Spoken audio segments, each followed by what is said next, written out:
Hello, everybody. My name is Lewis Lee, and you are on Plan and Traffic. And we do this every Thursday night, 9 o'clock Eastern Time. So put us on your calendar and like, share, and subscribe.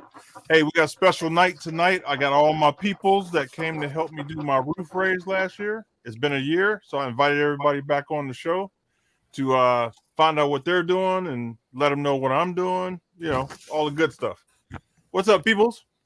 What's up? So listen, we're gonna go around the horn here. Everybody introduce themselves and throw out your channels and all the good stuff. We'll go with Arco first, and then everybody just go ahead and kick it. Arco from Outlaw Edge on YouTube, and Heidi's standing next to me, and you'll see her on the channel a lot of times. And I don't know, it's just a cool community. A lot of cool ass people right here. Oh yeah. Go ahead, Paul. Go ahead, Paul. Oh, I'm next. Hey, Paul, how you doing? Coming from Northeast Texas. Most people or some people call me No Class.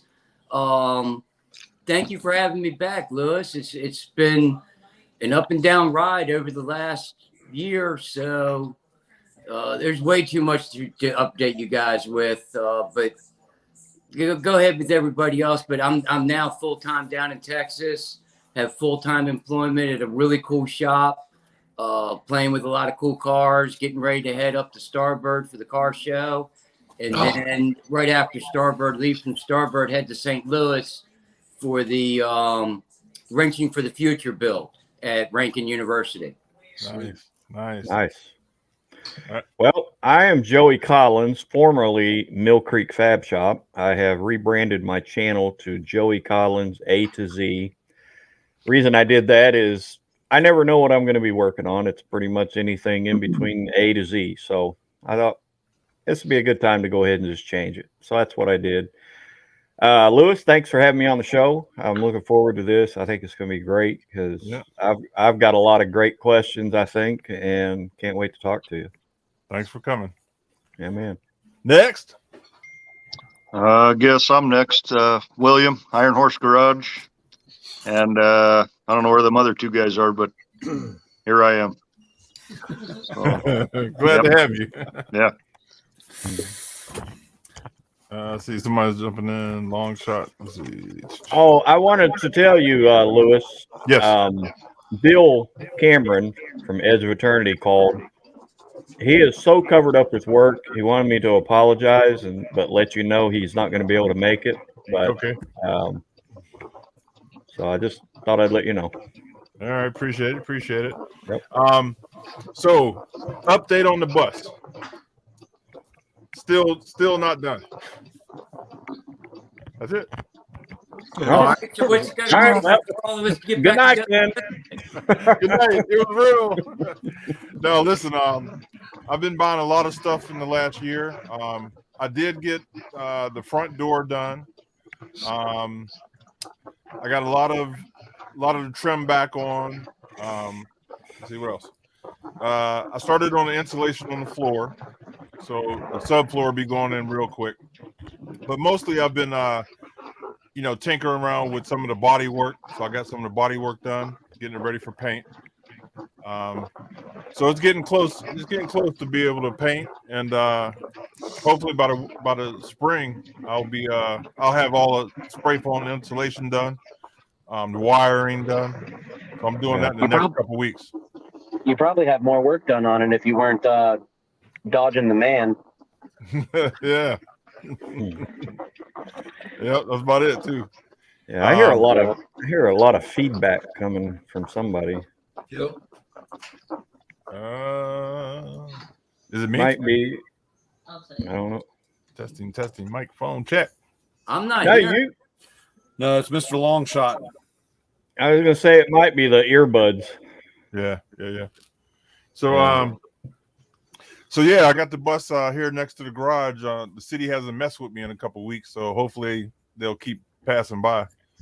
So I've been working on the floor, and I'm trying to get the electric done so I can spray foam the inside. Got to run all my wires and my plumbing from the outside in. So that's where I'm at on that. For I have anybody, oh, go ahead. I was going to say, I got a friend there in Youngstown that probably let you bring it in his shop. What? His name, Mr. Longshot, I think is his name. You sure he's your friend? Well, well, yeah, I think so. I got one of his tools in my shop, so that makes us friends. Okay, so in this past year, Tyler bought a bus. He bought a MCI, the big boy. What do you call it? What do you call it? Tour bus. Looks like a Greyhound bus. Yeah, it's pretty tough, man. I helped him drive it back from New Jersey. We went and picked it up, and when I tell you this thing drives like a car, it drives better than my truck. It's unbelievable. Oh yeah. Yep. Nice bus. A lot of room. So when I break down, I can drive my bus up into his, and he can bring me home. It's big enough. Oh yeah. Yep. Yeah, he's got the whole metal fab shop side of his shop where we did the window frames for your bus. I think that's where I saw it at last in pictures, was parked in there, and I thought, good God, he has to put butter all over himself to go down the sides of it to keep from getting stuck between the bus and the wall. Yeah, well, he has room on the sides. It's the front and the back. I mean, yeah, you can't get excited in there. No. Pretty girl walks in, you'll be stuck. Well, I was going to say, how's my feedback sounding, but Stady just pulled up behind me, and I think the tow truck's going to be here in a minute. But when I get back to the shop, I'll try and hop back on with you guys later. All right. Appreciate it. All right, man. Stay safe. All right. Yep. Love you guys. Love you. Love you too. So, William, how are you feeling after your Evel Knievel? Oh, pretty good now. Yeah. I just to actually have my last follow-up doctor's appointment today, and they said everything's all healed up, but Oh, good. got a big old scar right there, metal plate, and a bunch of screws. So Oh boy. anyway, ready to ride again. Yeah, I hear you. So Yeah, we were praying for you, man. yeah, appreciate that. It could have been a lot worse. So Yeah. Yeah, I remember that. That's Glad you were pretty wearing tough. a helmet. yeah. Yep. Probably get a jacket now. Yeah, you know, it's hot, but man, I'm gonna start wearing mine too, man. I'll tell Yeah. you. You know, a lot of guys bitch at us because, you know, like Pachuco and I, when we take off and stuff, and we'll be riding with all the guys, a lot of them wear like half shell helmets and whatever, and we all wear full face and leather jackets, and they're like, oh, it's too hot, or it's this or it's that. And I'm like, yeah, well, you say that when you splatter all over that damn asphalt. Yeah. You know, I've seen a lot of guys go down, and it's funny. I've seen guys bump their head and die. You know, Yeah. I mean, it doesn't matter. I mean, it's, you know, and I don't care for the helmets. I hate them, but at the same time, it's like I've been in a lot of wrecks, and it's like, man, they've saved my ass more than once. You know. Yeah, you And got look to at protect me, your I head. turned out just fine. And that's what my helmet is. Just a opinion half, on helmets. you know, just a half helmet. Is if you have $100 head, go buy $100 helmet. Yeah. Right. If your head is worth less than $100, wear no helmet at all. Yeah. Yeah. But you know, if your head's $1,000 head, then you go and buy $1,000 Simpson helmet. You protect your head. Yeah. But sword is you find 1 in 1,000 helmets cause brain injuries. Okay. They save more lives than they hurt. Yeah. So even though I'm closely associated with somebody who the helmet caused the brain injury, I honestly think the man would have been dead without the helmet. Yeah. So there it is. If you have $100 head, buy $100 helmet. Yep. Don't be a dumbass in Arco's words. Yeah. The helmet is your eye protection as well. You have to have even if you don't wear a helmet, wear the eye protection. Yep. Arco, Even, so what's like, I'm done. I won't ride in a t-shirt or a tank top or nothing. I always wear a long sleeve something when I ride too, because like William getting that road rash, man, that stuff, it's brutal. I got a buddy of mine in California. He's still, to this day, he'll be doing something and his arm will start bleeding and glass will actually come out of his arm from when he got a real bad accident, you know. Wow. Still stuff in his arms, you know. And it's they said it'll be like that for the rest of his life, you know. Wow. That's terrible. I went down wearing a t-shirt shorts and slip-on shoes, no helmet, no eye protection, and if the sun hits it just right, you'll see the road rash. They called it a road tattoo. And it starts at my chin and goes all the way down my chest and across the front half of my body. It's where it ripped the skin from me. And they had to literally hold me down to scrub me. It was not a pleasant deal that I would ever go through again. I do know the feeling. That don't feel good. I've had No. skin grafts and everything, but mine was from electrical accident, of course. But still, I it wasn't don't feel sad good. I needed skin grafts, but if the sunlight, I mean, it's been 35 years. The sunlight hits it just right. You'll see the scars in the road rash. Yeah.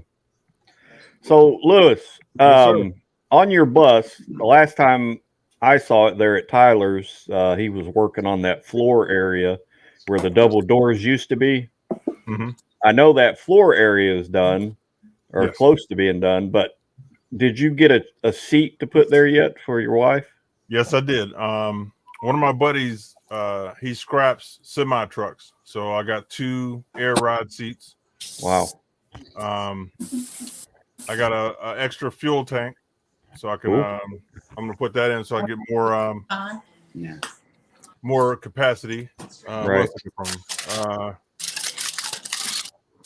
He gave me a toolbox, so I got some nice toolboxes to go on the side. I'm gonna cut half the side out and put the toolboxes in. Yeah, nice. Yeah, I mean, I picked up a lot of stuff. I got the sinks. Let me tell you about this auction. I've been going on this auction. It's returns from Amazon, and I've been going crazy on it, man. I've been getting stuff for 70% of the value.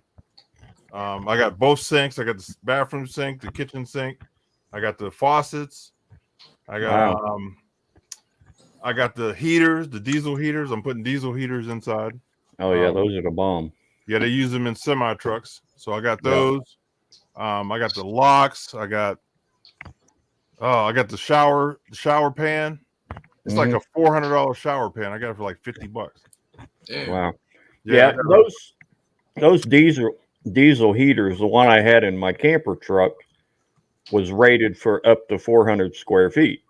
Mm-hmm. And I turned that thing on and I would have to get back out of the truck to cool off. Oh yeah, You couldn't run it. Yeah, in that little small of an area, you could not run it for long without just roasting you out. Here, I'm gonna show you mine. I got it set up in here in my shop. See it over there in the corner? Yeah. Yep. Yeah, so I got it vented out through the wall.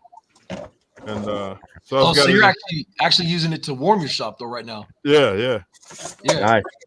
When that thing's going, does it make that don't that pump sound? Yeah. But what you do is you put you wrap it like insulation around it, and so you can't hear it. Yeah, so it deadens that noise down. Yeah. So when if you don't mind me asking, how much longer you're planning on retiring or whatever, so you can get on the road? A year and a half. Awesome. That's gonna go fast too, man. Yeah. You better hurry up and get that damn bus done. I'll tell you what, I have just about everything. The only thing I'm waiting on is the spray foam insulation to get here.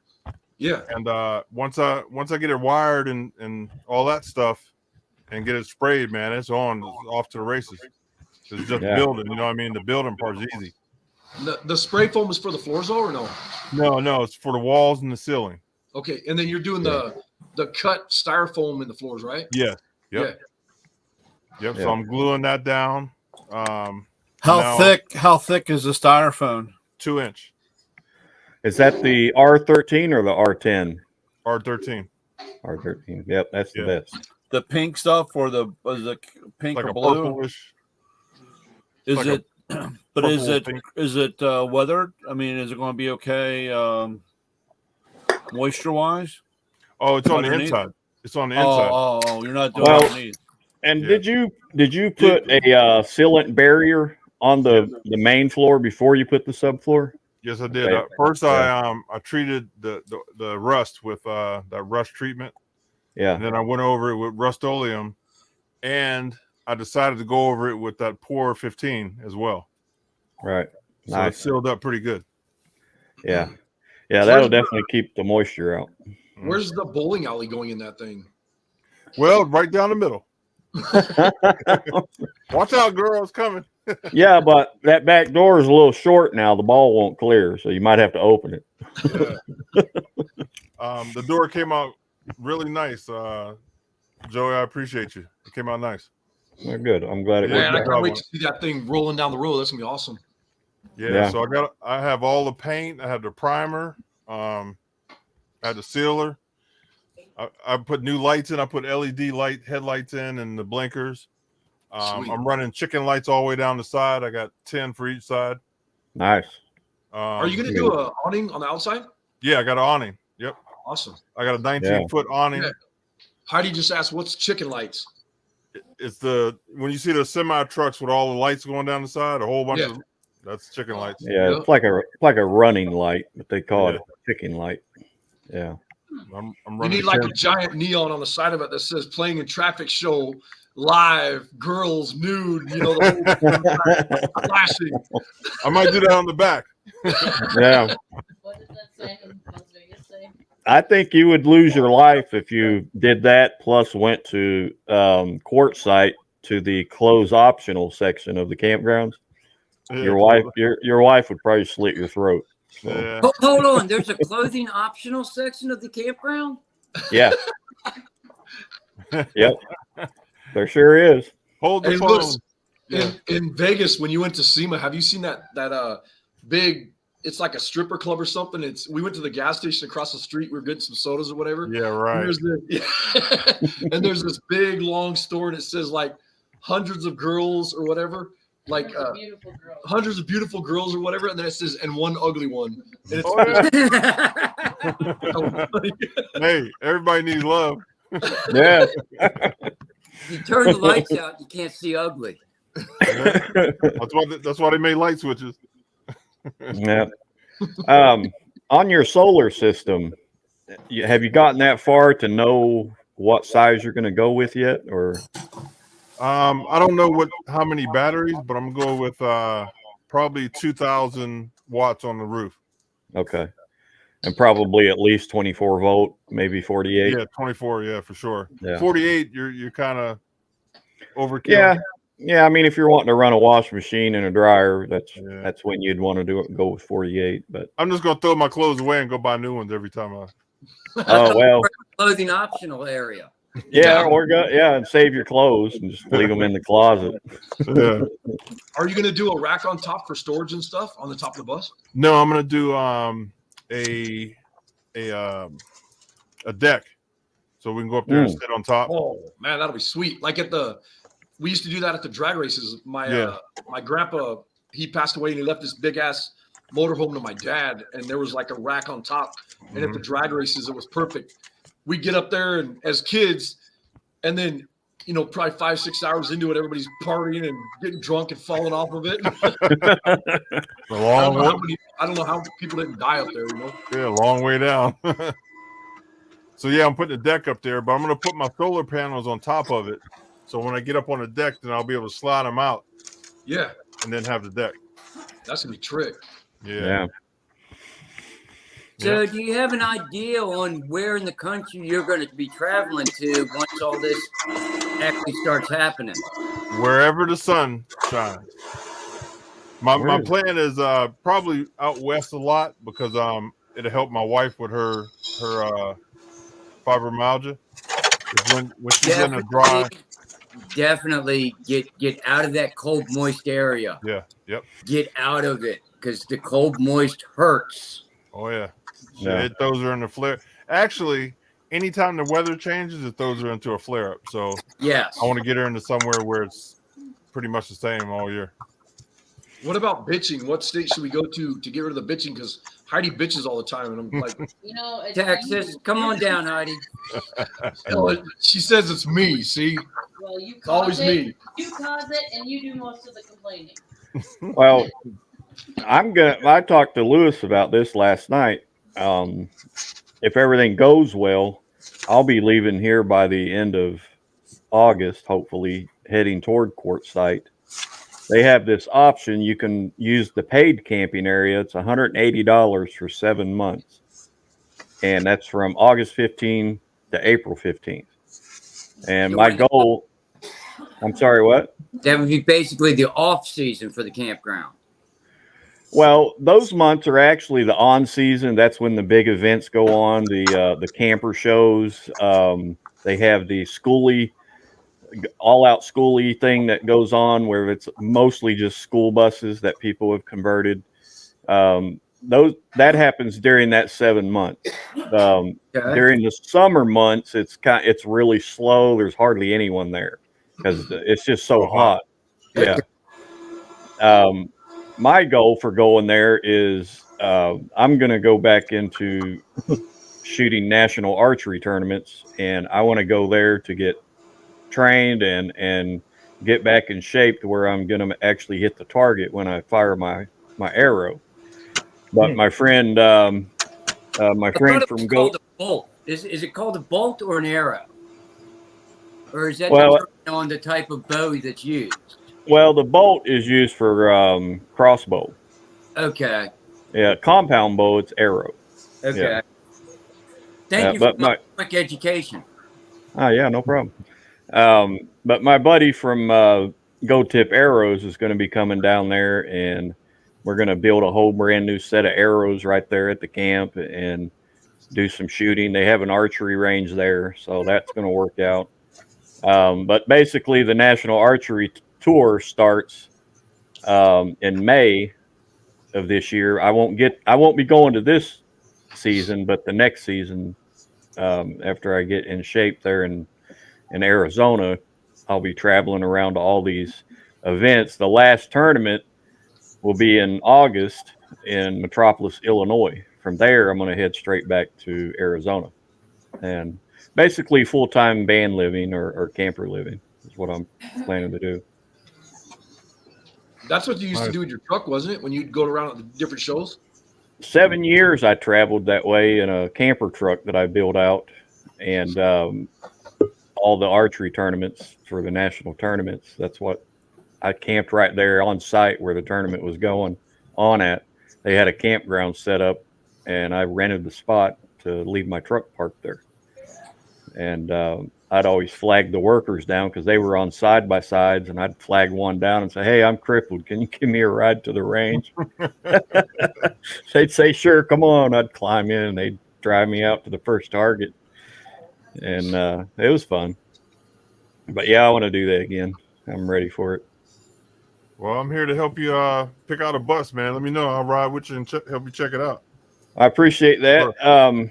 But the reason I said all that is Lewis and I had talked, and he was saying that he and his wife are going to come to Quartzsite. So I'm thinking if that works out and we're there at the same time, maybe all of you guys can load up a trailer and a motorcycle and head down there and stay a few days. We'll go riding. I'll have a Can-Am Spider hauling that in an enclosed trailer with me, and we can all go for a ride through Quartzsite and just enjoy it.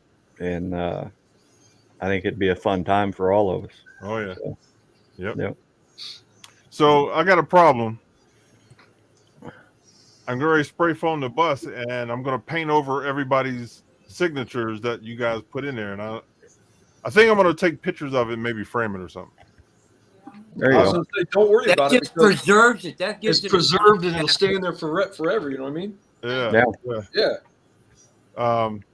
I'm definitely going to take some pictures of it because you guys, you know. Well, before you spray it, I need to sign it because I never did sign. I didn't know everybody was doing that. Oh no, yeah. No. Yeah, the I guys- think I was the first. Huh? I think I was the first. I went in the back and put no class or PJL or class. Yeah. No, I know it. I put Northwood High School class of '85. I do remember seeing that. Yeah. I do. I put Northwood High School class of '85 with my initials. Right. You went to Northwood? Yes. I was the last graduating class at Northwood. Wow. Poor guy. How you like in Texas now? Texas is fucking awesome. Am I allowed to say that on air? Yes. Texas is fucking awesome. Good, Right on. good. How close to Paris? There's been some ups and downs, but especially this earlier in this week, there was a little bit of a monkey wrench thrown at me, but I handled it well, I believe, and we moved forward. Don't look back, and it actually everything happens for a reason, and it all worked out exactly the way it needs to. So I told you. Good. How close to Paris, Texas are you located? I'm like, how close do we to Paris? 20 miles? 15, 20 miles. Oh, okay. That schedule usually for the national tournaments starts at Paris, Texas. So Okay. yeah. Hey, Paul, did you see what Patrick wrote? No, what did Patrick write? They had to close Northwood after Big Daddy left Oh, that's Pat Carity's. in the comments. Because okay, there's another name that I go by, or people used to know me by, and it's Big Daddy. Pat and I shared a garage. He rented half, I rented half from a guy named Bob. And Pat Carity's, Pat, I love you, brother. And I got secrets on you. You got secrets on me. So let's just leave it at that. They were good times. And Pat did one hell of a Monte Carlo. What was that, like a 72 Monte Carlo or 70 Monte Carlo Pat did. And we did an EFI fuel injection on it. This would have been like 1992, 1991. Pat and I were setting up his Monte Carlo, and Pat gave me a hand building the first Model A Roadster. I appreciate all the education he gave me from his engineering knowledge and his engineering schooling. Pat went on and did what most people say they're going to do. He followed his dream, and he became an automotive engineer. Okay. So, Pat, you can fill you in on what you are. I don't want to brag about you too much. But he lives in Detroit, and he is building one hell of a car, and I won't let the secret out on that. Pat, you can let the secret out on what you're building if these guys want to know, and I think they do want to know. Oh yeah. Yeah, he said in the text, he says nothing good came out of that garage. And then he says 72 Monte Carlo. Yep, it was spring of 92. All right, Yep. so my memory's not too burnt. Tune port 5. I had that same car. iRock Yeah. 5.7. Where it says private chat and comments. You hit comments. That's where I'm in cup chat. Oh, So Michael Knight looking for a Harley. Get on the marketplace. Yeah. They're right now is the time to buy. Yep. Next month, boy, it'll be double the price. Mm-hmm. So, Lewis, on your flooring, after you get the subfloor down and the walls, everything all done, before you put your sinks and cabinets and everything in, are you going to go ahead and, I guess you're going with that vinyl type wood looking stuff for flooring? Yeah. Are you going to just do that all through under the cabinets, everything before you put all that in?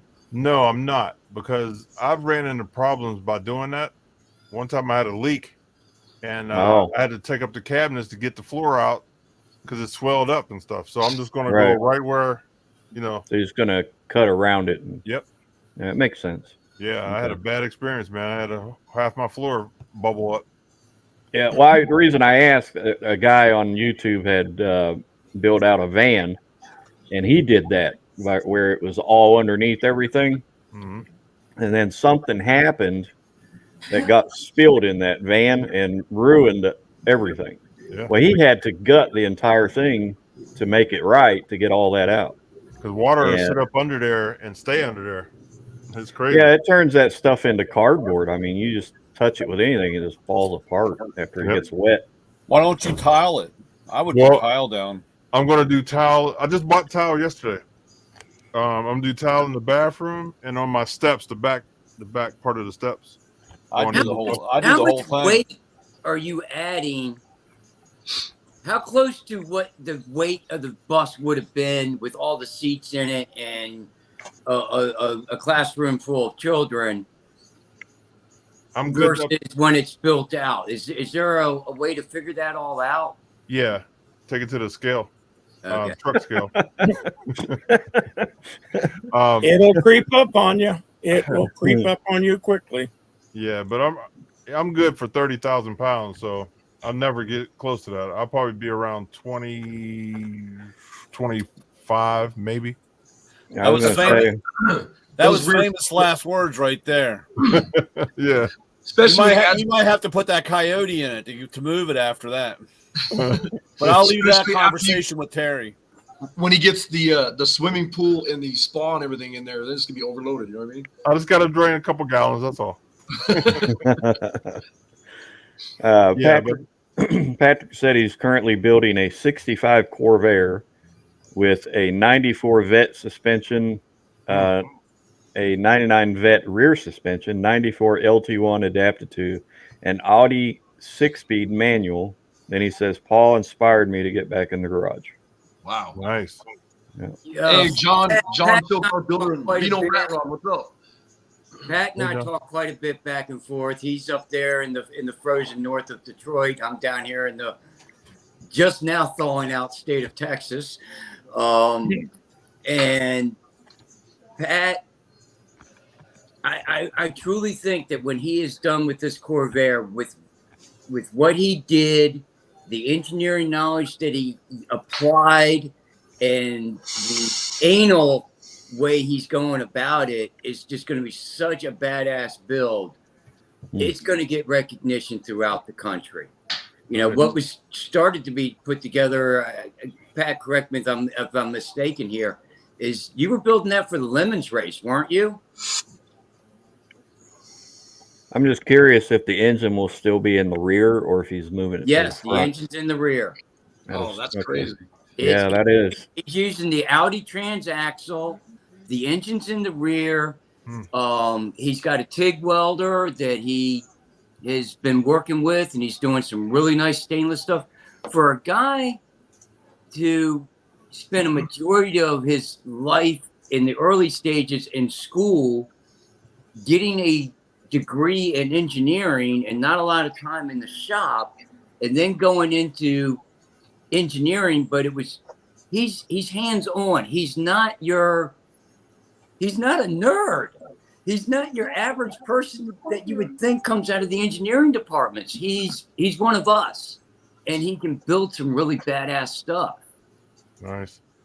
He said it's a mid-engine. Yeah. Yeah. Where the back seat used to be.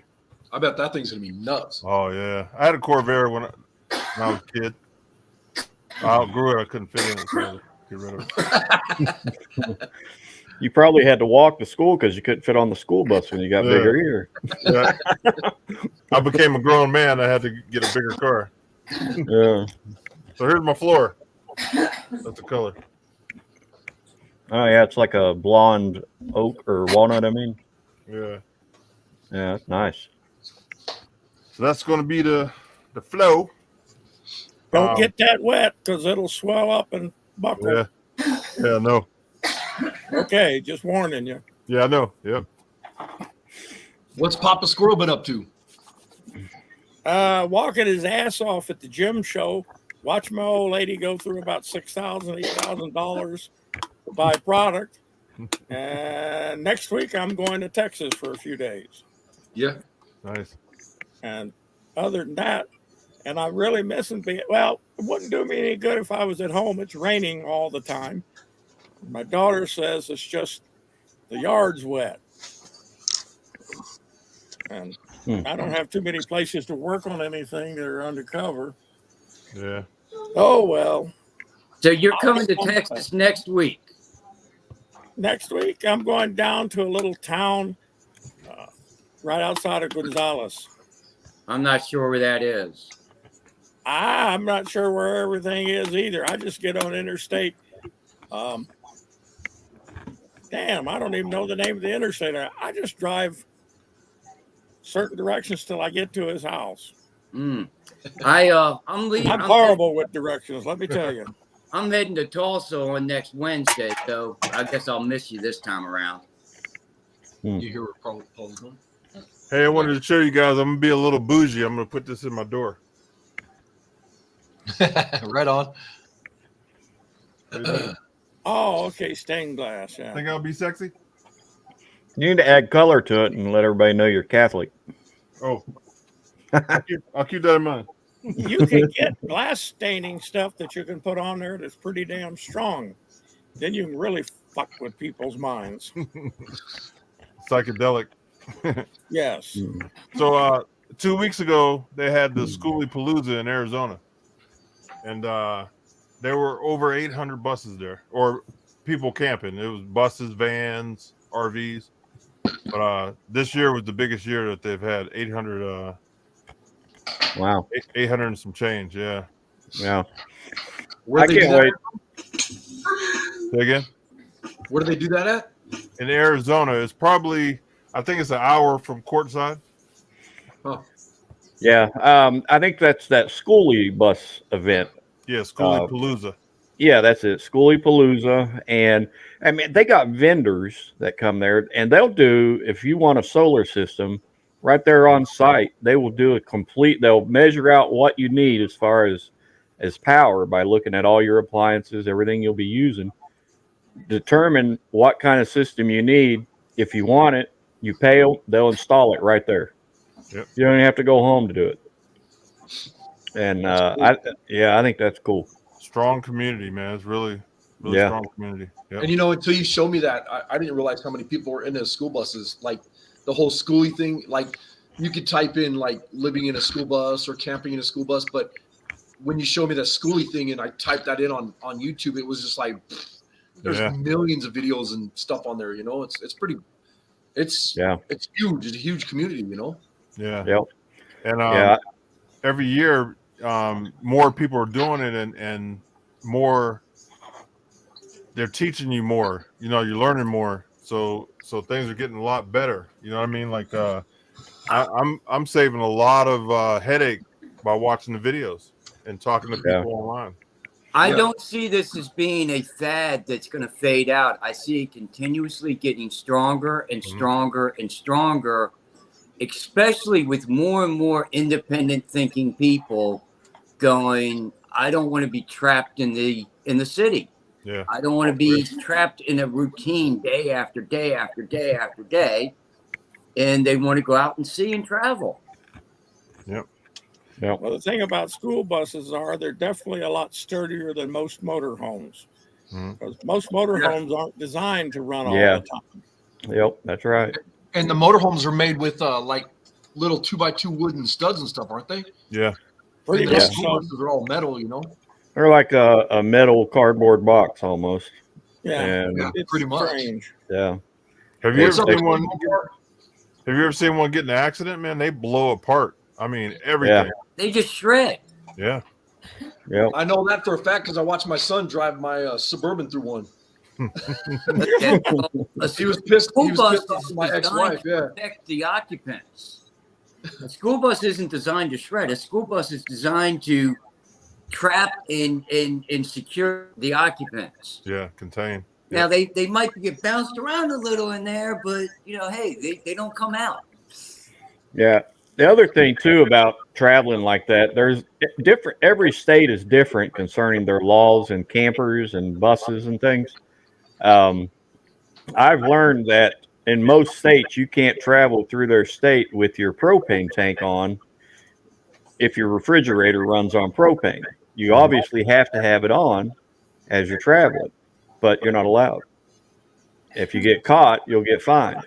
Yeah. And there's other things too that you're not allowed to do as you're traveling through different states concerning buses and campers. And well, I know certain areas in the Mid-Atlantic, I'm sure it's this way throughout the whole country, propane tanks, any of the tunnels. Through the Harbor Tunnel or the Francis Scott Key Tunnel or the Appalachian Trail Tunnel. Nothing can go through with propane tanks. Yeah, it's the same way with that tunnel that runs through Princeton, West Virginia into Bland, Virginia. There's 2 long tunnels there, and you cannot travel through there with any kind of propane or even welding gas. It's crazy. Yeah. So do they have alternate routes for that? Yep. There's an app on that FMCA website I shared with you. Mhm. If you join that, you can get on their app and map out your entire trip. And it shows you where all the tunnels are, their bridges, how much weight those bridges are allowed that you're allowed to have on those bridges, and you can pretty much route your whole trip out problem free using that app. No, I'm gonna get one of the GPS, the Garmin for semis, and it Well, there, I live right down the road from Thousand Trails campgrounds, Mhm. and there's a bridge right out here by my house that there's no camper if it's one of those big fifth wheels going underneath that thing. And luckily, I have two driveways. Otherwise, they'd be backing that thing all the way back out to Route 45. Remember But last year? their Remember last year Garmin, you had to their help that guy Garmin, do that? huh? Remember last year when you had to help that guy get out of there that did that? Yeah, grew he up- turned around. Yeah, he no, had a Greyhound bus, but we got him turned and going in the right direction. But that trucking Garmin you were just talking about doesn't show any of them that bridge is right there. really. There's signs. I mean, there's signs up there by the road, and before they even turn onto my road, telling them what height that bridge is, but they're dumb and turn anyway. You have to watch that trucking because that doesn't have all of it on there. Really? And I run into that problem because, like with the tool truck, I've ran into a few things, and like I said, I got to watch it because, especially around here, they have a lot of places where there's no commercial vehicle, and like I said, if I Google it or go through, if I don't know right offhand, you get halfway down, and then, like I said, trying to find a way of turning around and get back out of there before you get caught. Mhm. It's a little bit of a pain. Right. Well, I didn't know about the propane though. I didn't think about that. There's also that app too. You should try that app that they have on there. I don't remember what it's called, but they have a deal that you could do like live, or you could also set it up so that you're on like these markers when you're cruising with those people going across country that are all on you that have YouTube channels, Instagram, TikTok, whatever, so you can meet with some of these people. Mhm. Oh yeah. Where you can meet all these people that have social media where you can hang out with them or whatever. Yeah. Lewis, have you bought or purchased your refrigerator yet? Yes, I have one, but I think I'm gonna go with a bigger one. I have an RV one that Yeah, I would go if it was me, which if I end up building out something to use, I'm going to use an electric fridge for the purpose of not having to worry about having propane on. I'll have propane still to run my cook stove and stuff, but well, the propane refrigerators are the ones that catch on fire. Most RVs catch on fire from the refrigerator. yeah, well, so you got that, and then now those laws in different states that you're not allowed to travel with your tank on. So it just makes sense. Just go with electric, and then you can add that into when you build out your solar system to where that thing will run continuously and not drain your batteries. I have a 12 volt and 110. You can switch it back and forth. Yeah. But I'm going to go with a apartment size refrigerator. Yeah. The problem is on most of those fridges that have multiple power source options, every time you add a power source, you take away a little bit of the efficiency of the unit as a whole. So if you have like a highly efficient 110 powered regular household style fridge, it will use the least amount of power to do what it does versus all the other the redundancies you're kind of paying for with loss of efficiency. Yeah. What I've seen with refrigerant, truck, automotive, trucking, buses, campers, RVs, when it comes to the refrigerant, it seems to be the vibration of traveling is what kills them. You can have a General Electric or a General Motors Frigidaire freezer from 1942 in your house still running today. You can't find a refrigerant unit that's been in a car that's still running today that's never had leaks. Yeah. it's the vibration that kills these things. So Yeah. my question being, are the refrigerant units designed for RVs more durable? Are they designed to take the shock of traveling versus a household apartment unit? That's a good question. I don't know. I'm on my second one. So my truck is a 2015, and I just put my second refrigerator in. Yeah. So Is that like a household style one or it's a cube one? It's one of those. like a dorm room thing? Yeah, and that's like I said, it has a glass front on it. And I know guys end up sometimes they put a bigger one. I don't push a lot of the go drinks or I don't push a lot of it, and every once in a while I go through a phase with it. But You I don't have noticed you don't have the jerky and the candy and all that stuff. I can't entice have it. guys out to the rape van. No, I can't have all that because I end up eating it all. So I have no willpower and staying away.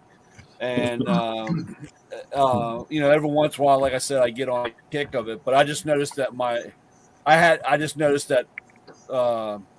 granddad's cough syrup. I didn't say that out loud, but it didn't stay cold enough, and I realized that like I said, for whatever reason. And I talked to a couple of other guys in my group, and they're like, "Oh yeah, I'm on my second one or my third one or whatever." They really the vibration and those, especially with the diesel. I mean, the truck itself, Right. It's not a Cadillac driving down the road. Especially with the roads around here. Is your truck air ride or spring? Spring. Yep. I want to put air ride on it. I want to put they sell a kit, from a Greyhound bus or whatever, where you put 2 bags on it to really, because I tell you, man, sometimes coming out of some places, that thing just feels like it's, I mean, Rides like a between, well, yeah, but I mean, just, I videotaped the back of my truck. I've had my phone stuck to the wall and videotaped, and the stuff that moves around in there, that's like, if we pick somebody up and throw them in the back of the truck and drive them around the block, they'll be just, beat to shit with stuff swinging around all over the place there on that thing. Yeah. It's amazing. You ever forget to walk through as you leave a stop, and you go and you take that first corner and you hear the crash of a million wrenches hitting the floor? Oh yeah, I hate when guys. I had to double check because sometimes guys don't put everything back all the way up on the shelf. Yep. And I'll take a turn, and the worst is like a 200-piece tap and die set with drill bits hitting the ground. Because that is that's a hell of a mess there. Wow. Lewis, there's a channel that I've been learning a lot of this stuff about, like quartzite in different areas. Mm-hmm. It's called Rolling Earth Ship. That's two words, Rolling Earth Ship. His name's Louie. He's funny as a monkey, but he has a lot of knowledge because he's always there. He's actually there right now. I didn't know this until I watched his video that he posted about 7 days ago. Mm-hmm. But the dump site there at Quartzsite that you would normally go empty your black tank and your gray water tank. Right. Well, they've closed it down, and they're building a new one. So right now, if you go there, it'd be best to just go ahead and get all those emptied before you get there at another location, because there's a place to go to if you're there. It's about an hour from Quartzsite to dump. So I would check that guy out because you could learn a whole lot of different places. I mean, he travels everywhere, but in the winter he's in Quartzsite.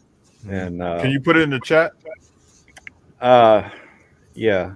There's a couple of really good resources too. Like there's a Boondockers app that helps you find places to park that you don't charge to park and stuff like that. There's some Facebook groups as well. I've been surfing a couple of those because one of the things I like to do every year is I like to go down and do the Tail of the Dragon down in the Smoky Mountains. When's that going to reopen? Be closed for maintenance, or they're redoing the road or something? It could be. They closed for the winter sometimes as well. That's Depends on understandable. Yeah, it depends on the kind of weather they get and all that stuff. I don't know if it's closed right now or not. It might be. So But- you've done the tail? Yeah, I've done the tail. I go every year at least once, and there's not a whole lot of places down there to park a big old RV. So Yeah, I've done it once myself. You've done it. So it's on my bucket list to do. I'm from There's- the East You Coast. can- I used to be a lot more local to it than I am now. yeah, I've you done a could lot make a whole week of it. through the Smokies, but I've never done the tail. Yeah, you can do a whole week of it. Like last year, my dad and I were there for 4 days, and we put, I think after we arrived there at the tail, I think we put like 400 and some miles on my G8, and I bought a map. If you go to one of the motorcycle resorts there, they have like maps with all the good riding roads and all that stuff on. And I just bought one of those maps and I hung it up on the wall here at the shop. And I took a highlighter and I highlighted all the roads that we drove in that time period. And I would have to, within an hour of the Tail of the Dragon, we covered maybe 5% of all the, great driving roads. So the driving roads, basically from Georgia and Chattanooga, Tennessee, all the way to Maine. Yeah, exactly. All the way to Appalachian It's Mountains. incredible. I've done a lot of Virginia and West Virginia and Pennsylvania, and I've done up north. I've done into the Smoky Mountains, and the Blue Ridge Parkway runs pretty much along the whole Appalachian Mountain chain, all the way up to Maryland somewhere, I think. Yes. I love that parkway.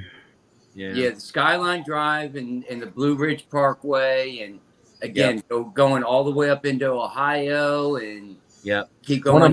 One of my favorites, even the Tail of the Dragon is great. It's 312 turns and 11 miles or whatever. It's awesome. However, one of my favorite roads to drive down there is actually the Chericola Highway. Yes. Or Skyway. Chericola Skyway. Skyway. Yep. Hey, Lewis, I put that in the chat, the name of that channel. Okay, thanks. Yep. See, there's so many things to do here in the United States, man, and I'm gonna try to just ride and just see it, enjoy it. You know what I mean? Yep. Oh yeah. That's Well, my plan. it's kind of funny. I was talking to somebody 2 days ago who, wanted to know where I was from and everything, and told them, basically Baltimore and Washington, D.C., and they started talking about everything around D.C. and the tourism of D.C. I'm like, you know what? It was all in my backyard. I really didn't appreciate the museums and the true history of the area I was born and raised in. Yeah. And I really don't want to go back, but there's some things I'll miss. It was cool to go to the Air and Space Museum whenever you wanted, because I could. It was right there. My old man said that's phenomenal. What's this? The Air and Space Museum? Yes. He said it was just badass.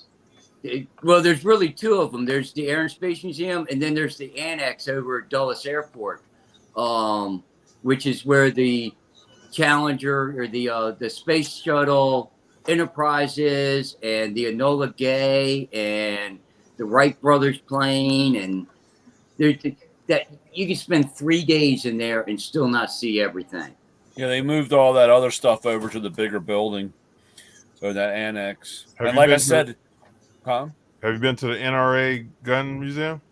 No, I have not. That's in Northern Virginia too. I never went. Oh man, me and my wife were in there for a good 3 hours, and I mean, there's all kinds of crazy stuff that's cool to see. Oh, like yeah. Lewis and we went on the Battleship New Jersey over there in Camden, and we were there 4 hours. Yeah, and even though the whole ship isn't open for you to just crawl all over, we spent 4 hours in there doing a couple of the tour routes, and saw all kinds of cool shit. There's a lot of stuff to do in this country, man. Yep. There's a lot of funny because a lot of places to see too. Like you start going out into that, American Southwest. There's so much scenery out there. It's crazy.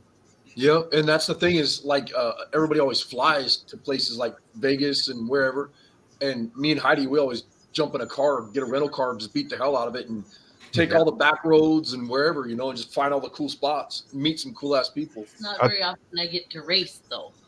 Yeah. Oh, Hey, you got I know you beat Iron Horse Garage in Youngstown, so yep. No, we need a 2023 rematch. Yeah, that's only because Jason was driving. That's I why. don't know if I could get that truck again because that truck was pretty awesome. That was a nice truck. It sucked when she first shows up at the house and she's like, "We got a problem," and I'm like, "What?" And I go to get in this little tiny. It was like almost like a smart car, and I'm like sitting like this. I'm like, "This is stupid." So she calls the airport, says, "I'm bringing this piece of crap back now, and I will be getting another rental car." So we get there, and the guy goes, "Well, all I have left is this really nice Tacoma or whatever it was." All I have left is a pickup. You had a freaking pickup. So we loaded that damn thing Give up me a and smirk. beat the hell out of it all the way, you know, just tore it up. It was sweet.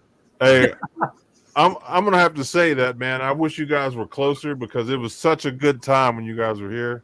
Oh yeah. Man, I can't wait to get out your way. You know what I mean? So I can stop. You'll in. never leave. Yeah. I did. Yeah, because you'll get snowed in. yeah. I was gonna say you'll get snowed in going there. Yeah. I like when There was at our car frost show, on my car in August. Paul drives all the way from Maryland to our car show, gets to the car show, and he goes, I was in the neighborhood, so I figured I'd stop. Nice. When is the car show this year, Arca? August what? Just a second. Un momento, por favor. Shut your face. August 18th. No. No. Negative. I'm close. The See- 19th. August 19th. I was a day off. Oh yeah, yeah, you were really close. See, I can't wait for the day where when I'm retired, then I can put all those things in my calendar and just Right. work my way to everything. You know what I mean? And your Yeah. bus is getting parked right here at the car show. Like Yeah, literally as a vendor, right here in front of my house. I'm coming. Yeah. Hey, Big old Louis. YouTube- big old I YouTube ain't thing on driving there and this everything. time. It'll be cool. Yeah. If he stays Hey, there I- too long, though, he'll have to do the cousin Eddie. Yeah. Hey, I'm gonna buy a robe and a hat just like you. Me too. I am gotta too. have it. Hell yeah. I already got the muck boots. I just need the robe and the hat So and a every cigar place, and a beer. yeah, every place I go, I'm gonna do that the first morning. Go out there with my, and let them know. Don't be messing with me. Louis, in the chat, I put another channel that's got a lot of great information and different campsites and things to do out that way out west. It's called Roaming with Rosie. Does she have a That's a- YouTube? I think I've seen her. Yeah, has she's a on. place. She has. She's on YouTube. Yeah, Yeah. and then there's another one. Let's see, what is her name? Wandering Hussy Adventures. We watch her, yeah. Yeah. Yeah. Yeah. She have She's more than her actually- YouTube channel, huh? She's actually Justin. She's Justin's type. So maybe he could hook up with her, or maybe Brian. She's into tools too. So Got options. yeah, Power tools, huh? And Yeah. Bob drunk. yeah. She does her own repairs. She's pretty cool. William, you're kind of quiet tonight. And Ray. He keeps muting That's because Joey's sucking up all the oxygen. I have barely talked. Like usual. I've been asking questions, and then everybody answers it. So What have you been working on, William? Anything cool? What's that? well, hey, yeah. Shut I'm up. sorry. You see what's going on? What have you been working on in the shop? Well, we got that 82 Toyota truck that we're finishing up still, and then we got that 81 Chevy that's been in there forever that needs to go. We don't And I care. think I've talked to you a little bit about the other stuff coming in. We got that 68 Chevelle with we're going to drop a 396 stroker in it. And then we got that Mustang to do for the guy and all kinds of different stuff. We got a lot of stuff lined up. So Nobody cares, Nice. but thanks for sharing. I care. Yeah, same. We care. I'm just messing with William. I send him texts all the time saying, "Hey, baby, I miss you," and he's like, Yeah, he sent me a text like an hour before this thing started messing with me, and then he called me too. I don't know why he needed to call me when I was going to talk to him here, but Yeah, he called me too. Yeah. It's pre-gaming. It's tailgating. That's all. Yeah. He texted me too, so don't feel bad, you guys. I just put him on blocks, so I don't care. Yeah. Well, I took you off block so I could text you. So. And then blocked me, right? And then I blocked you back. I don't know what you said after that. What's up, Justin? You gonna say something or just sit there all night? Oh, I'll say something. Don't worry. I'm here. Nope, just hanging out, man. Another day in Too front of much the shop. enjoyment listening to all the other people talk back and forth is what it is. Bagging on each other up. So what's good, Ray? It's good listening to you guys reminisce about last year. It's it makes a guy wish he was there. I'm gonna have to go back and rewatch all you guys talking because I missed out on all of it. Yeah. Truck. Well, don't worry, we didn't mention you, okay? It was a great time, Ray. I mean, these guys came and I get choked up a little bit, just thinking that all you guys came to help a guy that just, Let me tell you, I was beside myself with stress because I was like 4 days behind on everything I wanted to have ready, and then Lewis's bus was snowed in, so we couldn't test fit it in the darn building. Yep. And then the night that everyone starts showing up, he's like, "Oh, let's pull the bus inside," and then it doesn't fit halfway. We had to rearrange the shop and recombobulate everything. And man, I think all my gray hairs in my beard came from that weekend. But that being said, it's still my favorite thing I've ever done in the 5 years I've been at my shop. So it was a pleasure meeting everybody, working with everybody, and it was an awesome thing. Oh, we got food. Yeah, that's it. 10 degrees inside. It was cold. It was chilly. Yeah, I would pick a weekend that was terrible. Yeah, that's how it goes. Well, it was fun. It wasn't that bad. It was not cold. It felt like summertime. Oh, to you? I was gonna say they're in like tank top and flip flops. Arctic weather, right? I'm huddled over next to the heater, shaking, going, "Somebody weld something so I can burn myself." Arco and Heidi are like, "Oh, our breath doesn't even tinkle into snowflakes as it comes out." Like, what's going on?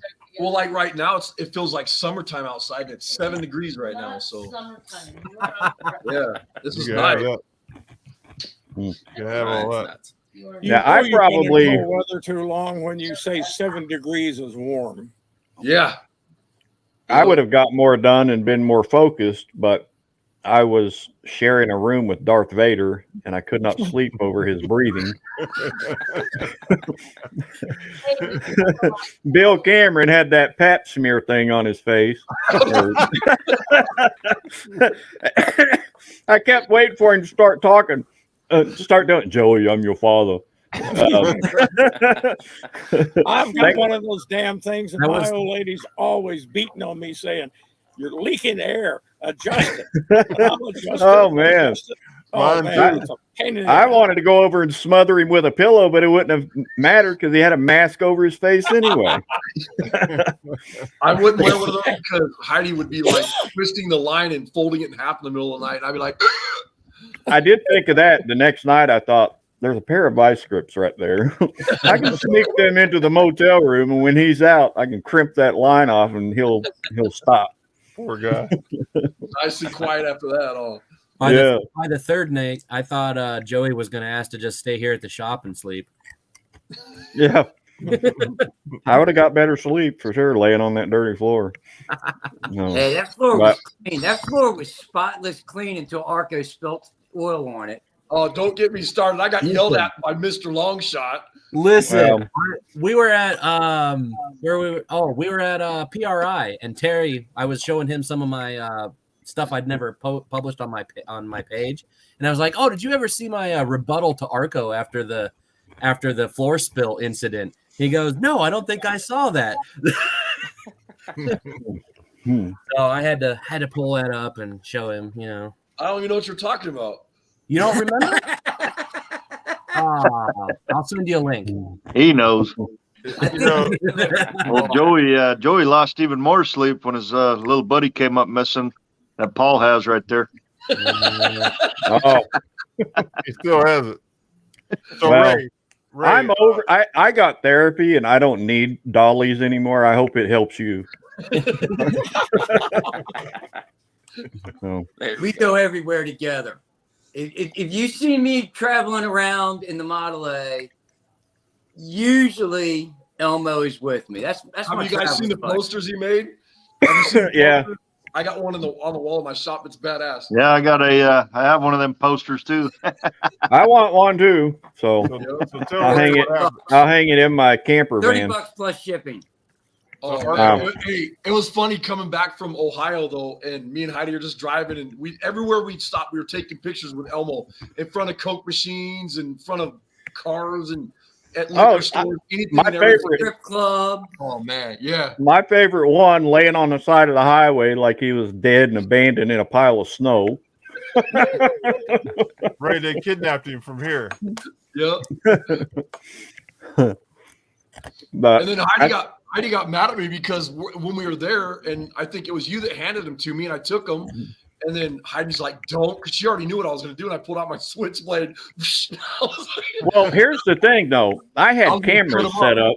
I had cameras set up back there that he didn't know was recording, and I got the video. Him coming back there, looking through my bag. He finds Elmo, walks over to the evolution saw like he was going to chop his head off. And somebody walked in and disturbed him and happened to save Elmo's life. And so he just stuffed him in his pants or something. And I thought, well, I will never, I said, I'll never touch that puppet again after being down there. Little warm and fuzzy. Oh, man. Yeah, what else do we find in Joey's magic bag? I think there was like a rubber hand in there we were messing with and all kinds of stuff. Yeah. Yep. Yeah. Prosthetic ham. Yep. Did he bring his rubber chicken? I don't remember. That was the best video you guys No. ever did, William, when you guys did that where you're like, you were working or whatever, and Jason cut your hand off. In that video. Oh, yeah. And that one actually got me at first. I was like, what the hell? Well, me and Jason had it planned, which we never did get to do it. We were going to set up cameras while he's working on the bus, and I'd come walking by with that prosthetic hand in my hand, and he was going to say, "Joey, hey, I need your help. I need a hand for a minute." And I was going to throw it across the bus to him and say, "There you go," and walk away. But we never did get to that. So it was over too fast that weekend. There was time for joking around, but the majority of it was we had to be serious, and we had a short amount of time to do a lot of work. Yeah. And none of us knew each other prior to that day. So it was a learning curve, not just on doing the school bus, but in our own social skills.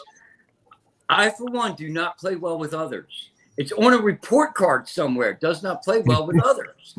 So for me to get along with the entire group, that's saying something. Right. Yeah. You know,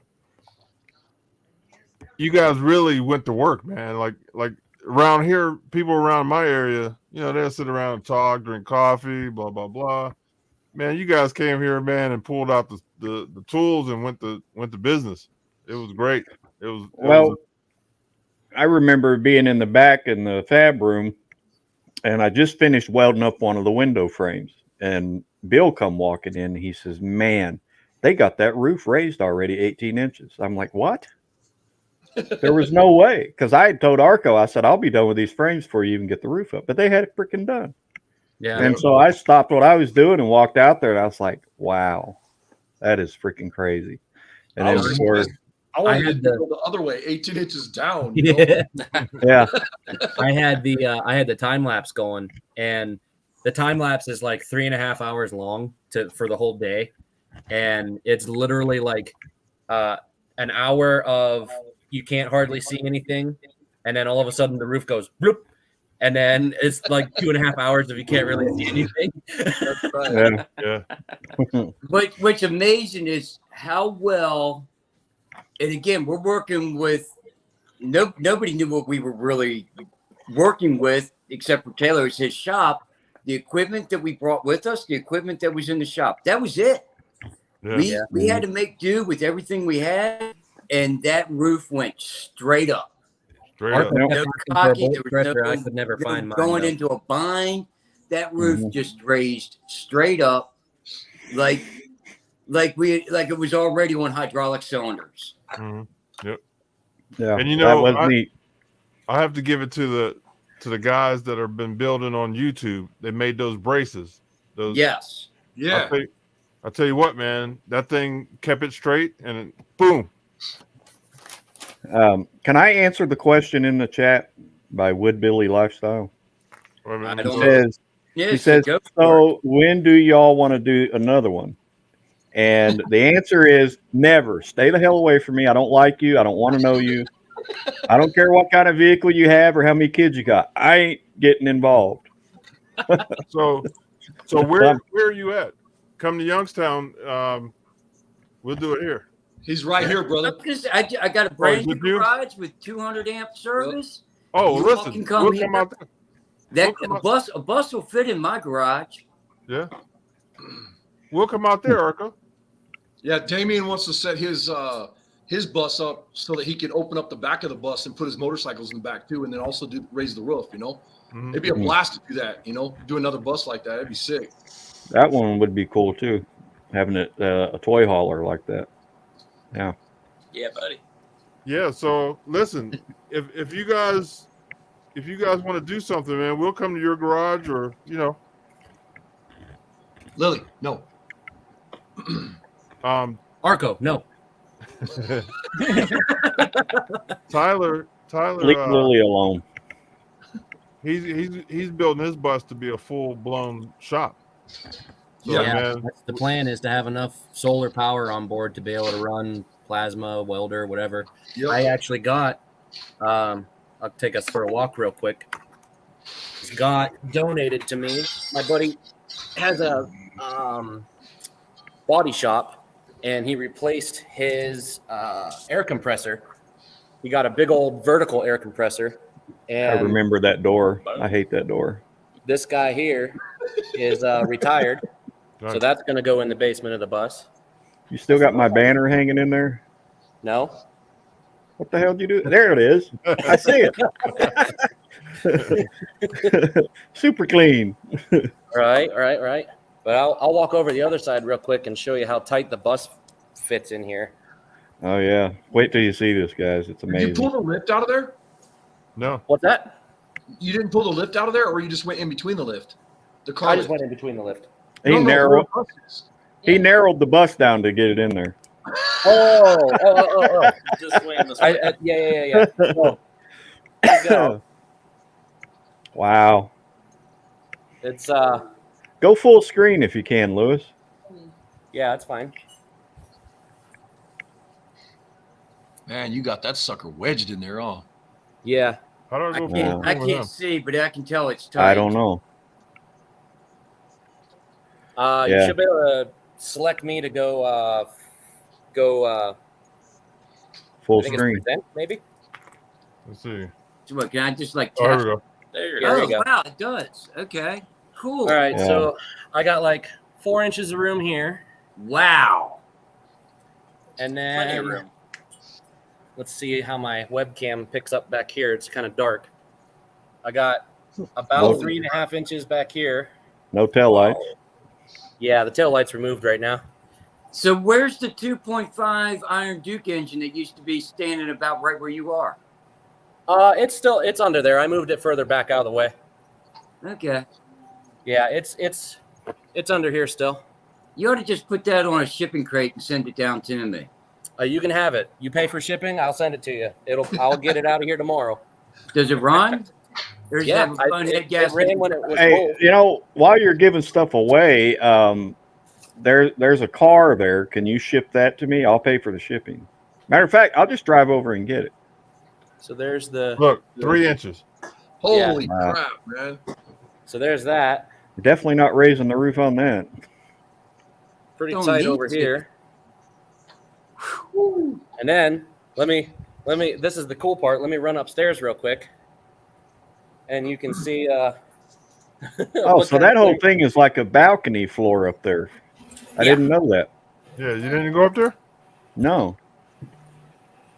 I never made it past that refrigerator there. That's where I kept all my Coca-Cola. Damn. Wow. And this You is need with to- the air suspension aired down. You should clean the spider poop off of He that. has that thing crammed. Yeah, it's in the works. Yeah. So it's Yeah. Coca-Cola it's definitely behind a tight fit. Hey, not to be nosy, but is that's your house now, or are you going to be setting that up to live in too? So I have been sleeping in the bus since June. Yeah. And I'll show you what the inside looks like. So you got the house sold then? No, not yet. Okay. It's listed What's your for social sale, security number?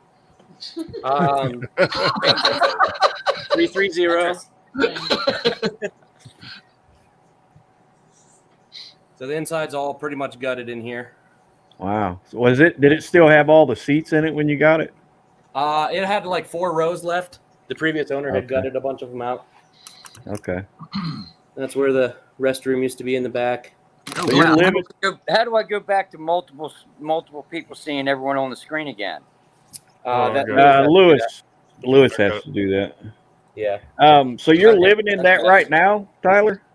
Yeah, I slept in here from June to December, and it was still outside.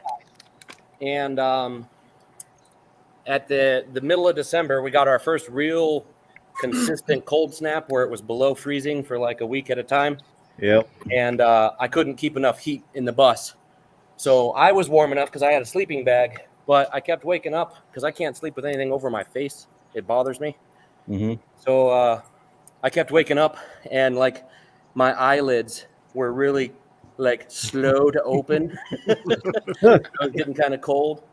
So I said, well, I either need to pull the bus inside or I need to find somewhere else to sleep. So we spent some time with a tape measure, and I figured with the slope of the windshield, we should be able to get it in there. It just barely fit. Wow.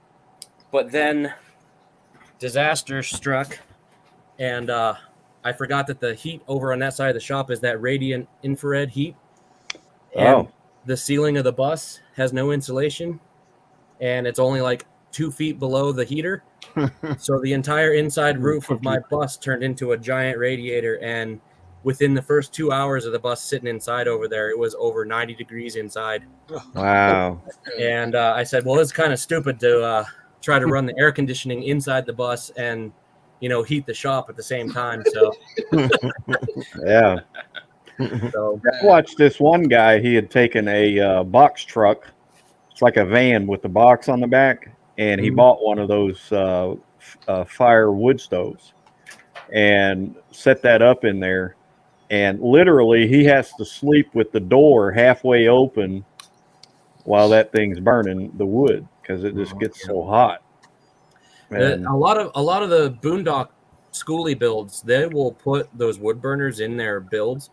The problem is it makes it almost impossible to get insurance. Right. Unless you find an insurance company that doesn't like require interior pictures or whatever. Yeah. Well, even our shop, that's one of the reasons we you can hide the wood stove. It doesn't show. You don't have to have it visible. Yeah, they close it.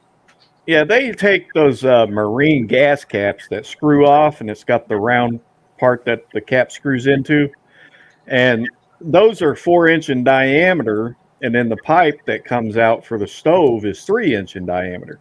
So when they're traveling, they take the top part out that has the cap on it, screw that fuel cap back in there, and that seals the hole off. And then when they get to their next location, if they need heat, they take that back off, set there, and they have that all insulated with fire, like sheet metal and stuff. It's surrounded with sheet metal. Yeah. That FMCA.com, they would insurance something like that. That's what they are designed to do. And That's Federal what I Motor like Carrier about it. Association. Yeah. What is it? I'm sorry, I missed that part. FMCA, which is Federal Motor Carrier Association. And when you join that, it's like $60 a year. And when you join that, you get your sticker that shows you're protected. And then you also get your plate that goes on your bus or whatever that you would attach somewhere. I think it's mostly intended for like owner operators who live in their truck for long periods of time. Well,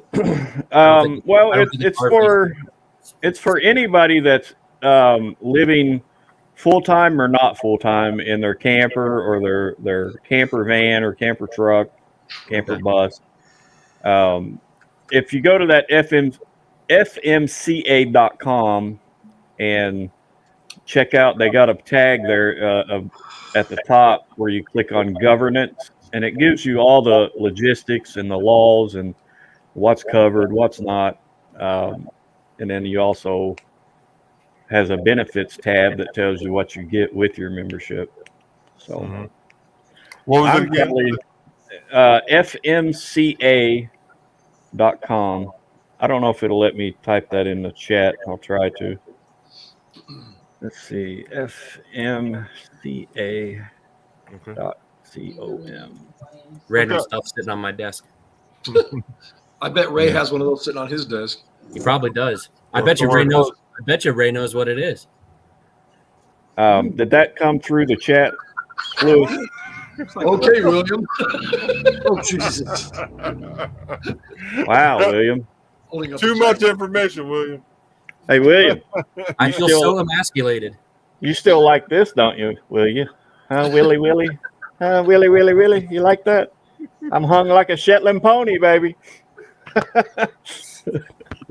You guys are stupid. Hey, have you ever had a YouTube video get struck down before, Lewis? No, not yet, but I think it'll happen tonight. It's all Joey's fault. Yeah. It usually is. Hey, Lewis.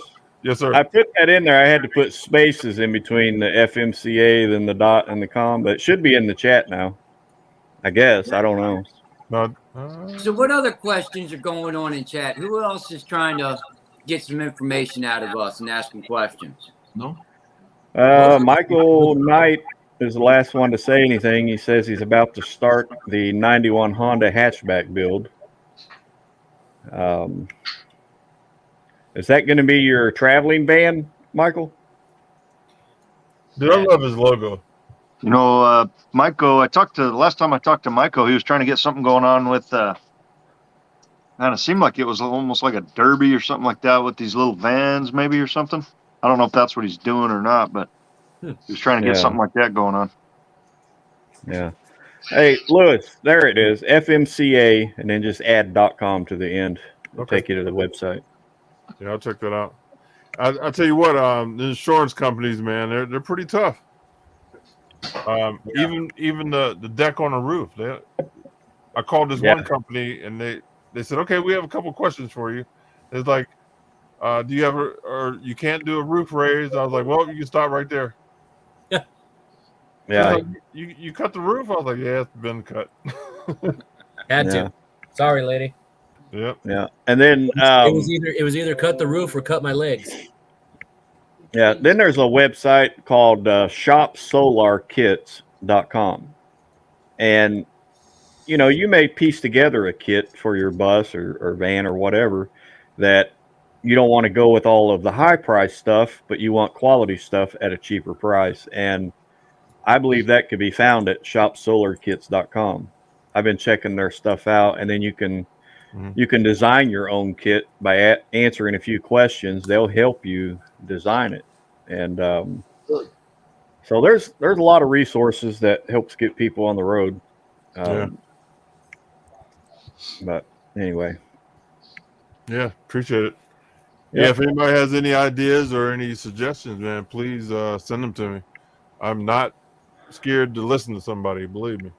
I suggest you come to Texas next summer. I probably will.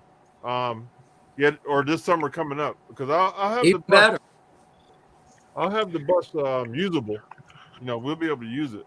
It won't be totally Well, done, but we'll be able to roll.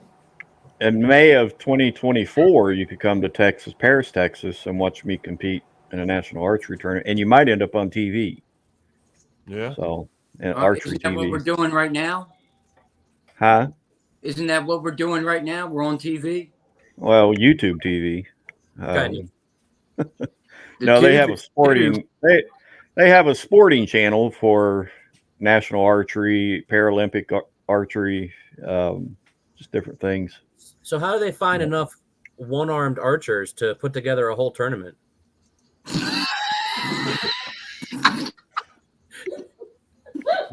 I got That's why half he always gets first place. I got half the mind to drive to Youngstown and slap that dog shit plumb out of you. Well, bring my cherry picker. Here's the thing.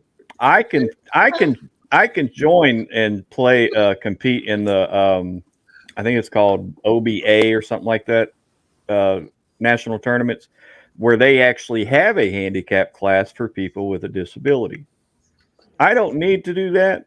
For one, I'd probably crush every one of them and then feel bad about it. I like competing against guys that are in really good health.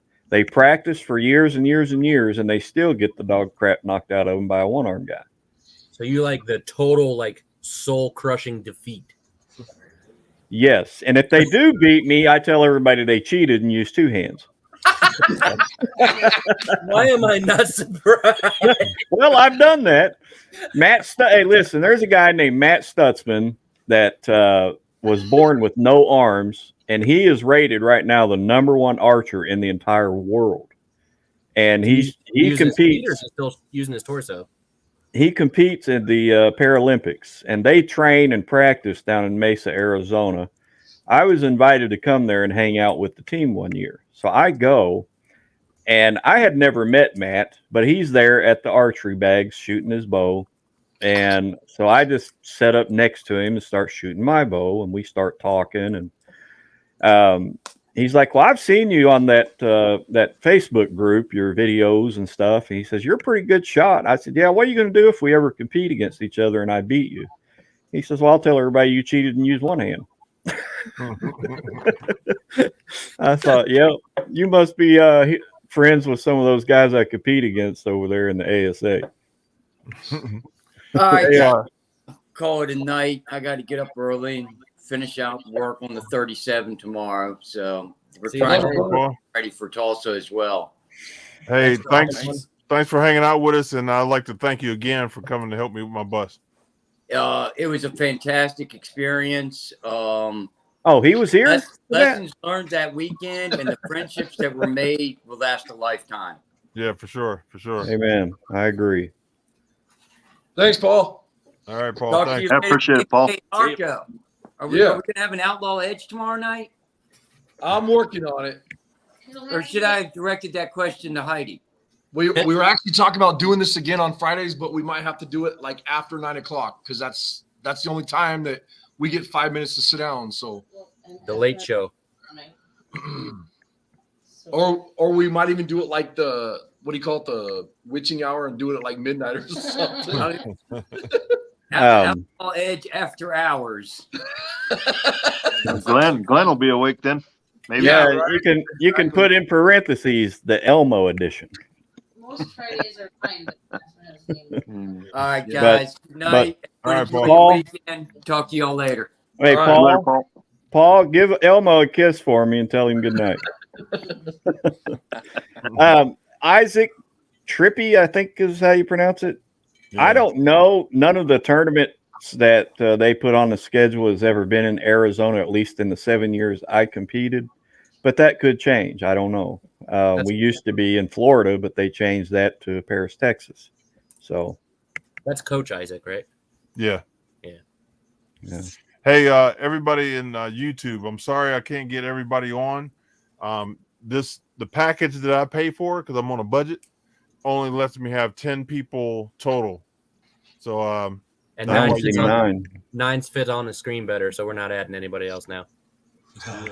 Well, you could leave, and it's true. It's true. Yeah. So everybody, in the chat. Sorry. So, Ray, Yep. what you been up to? I heard you retired. I did. How's it More- feel? More now than I did when I was in the place. Right. You're a vet guy. Yeah, it's a Yeah. good thing. I highly recommend it to everybody. I was just kidding. You didn't have to leave. Oh, there he is. I thought Tyler left. What's up, Coach? Hey, Coach. I like your mascara. I think he's froze. Yeah, he's froze. Isaac has some internet problems once in a while. Try to get him an extra G, but it ain't working. I don't know if he froze up or he resents that comment. There it is. There he is. How you doing, Coach? And now he's happy for life. Yeah, it's every time Joey talks to him, I do the same thing. What is it you do, Arky? I freeze up and get a mad look on my face every time you talk to me. Or throw your hands up. Yeah, Like you're praying.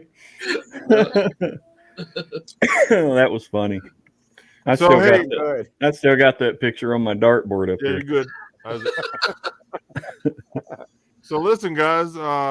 When the spring hits, I'm gonna need help sanding this big yellow bus. I'm gonna be out of town. Sorry. So yeah, I'm too far away, so I'm busy that day. I'm going to visit Terry, and we're gonna do LS stuff. Oh, if you send a bus to pick me up, I'll come. we'll get you down here. Every hand counts. Hey, now. So how hard is it for you to drive that thing to my shop?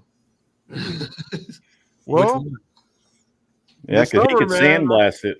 He I could might head that sandblast way it. this summer. Because there's an event. There's an event in Upper Peninsula. So how far is that from you? Schoolie up. Yeah, Schoolie up. Depending on where it's at. It's over there. I think it's near Escanaba. Okay, in the that's moonlight. That's like 4 hours. And have you ever seen that movie, No. Escanaba in the Moonlight? You need to watch. You got to watch it. It's hilarious. Dude, I will say all the people that live up there in Escanaba are really friendly. Yeah. That's where Joanne's from. What's that about? That area. Do they eat people? They ate people. Yeah. Do they eat people? Well, and here's the thing. So I kept driving past all these signs that said pasties everywhere, and I'm like, man, they're really into the whole vinyl, exotic dancer accessories. And then we're there for 2 days, and you're all every time you say that, right? We're there for 2 days, and the director of the event that we were at for the stunt crew, she comes and she says, "Yeah, we got a whole bunch of pasties for you guys to have for lunch." And I'm like, pasties, not pasties. That's awesome. That sounds like something I'd do. Yeah, well, you'd probably like the close optional section at Quartzsite. So yeah, right. Yeah. Yeah, they're real friendly there too. The name of my boat is clothing optional. So yeah, they're real friendly over in that section. They show you everything they got. So yeah, and they'll even share it with you out here. So. Is that really you messing with me, or is that the name of your boat for real? No, that's what I named my boat, clothing optional. Because I have to laugh because I used to be on a drag racing team for 3 different drag boats, 2 top alcohol and 1 top fuel, and it was bad to the bone. It was the top fuel, and then Rat Attack was top alcohol, and then the other top alcohol was one of my bosses, one of my other bosses, and it was blowing my wad racing. The whole boat was painted with money going down the side of it, just like $100 bills flying on fire. Yeah, it was pretty cool. Muhammad Ali Jr. says he can't get in, but it's probably because we blocked his punch. So I was gonna say, yeah, Terry's still awake, so we should boot Joey and let Terry in here. Wait a minute. There's a chair sitting there. there's a Justin chair sitting there with no one in it. Throw him out. I was gonna say, throw Justin out for a few. Let Terry get in here. All right, I'm gonna kick him out. Justin, you're kicked Hey, out. and I think I'm done. I don't think I'm freezing anymore. Oh yeah, we can hear you now. Not as Yeah, much. you look warm now. All right, Try Terry. again. Jump in. Try again, Terry. Throw it in reverse, Terry. So, Coach, did you hear what I said there while you were froze? About well, the funny thing is I kept hearing everything and like repeating and realized I Yeah. still had YouTube up. Oh, And that's what was causing everything. But what I heard the praying hands. yeah. As before heard- that. When you He were was just talking trying about to say the hi. archery, That's all he was trying to do.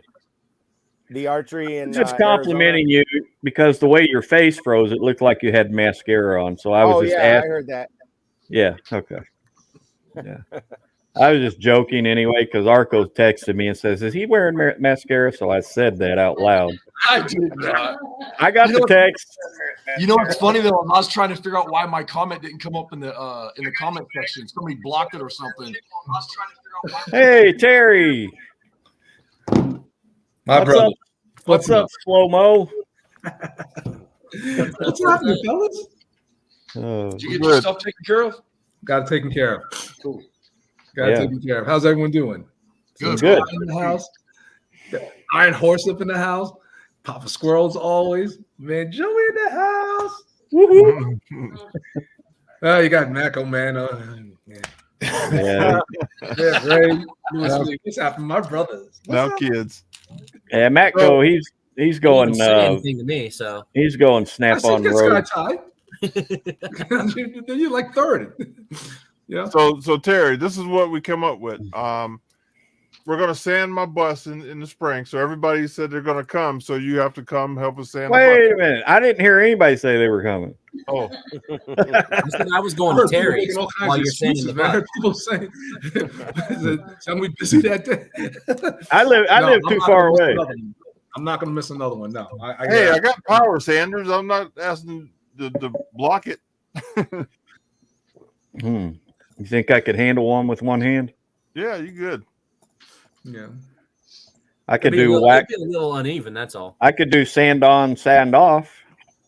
Wasn't the $6 million lady? Didn't she have like a bionic arm?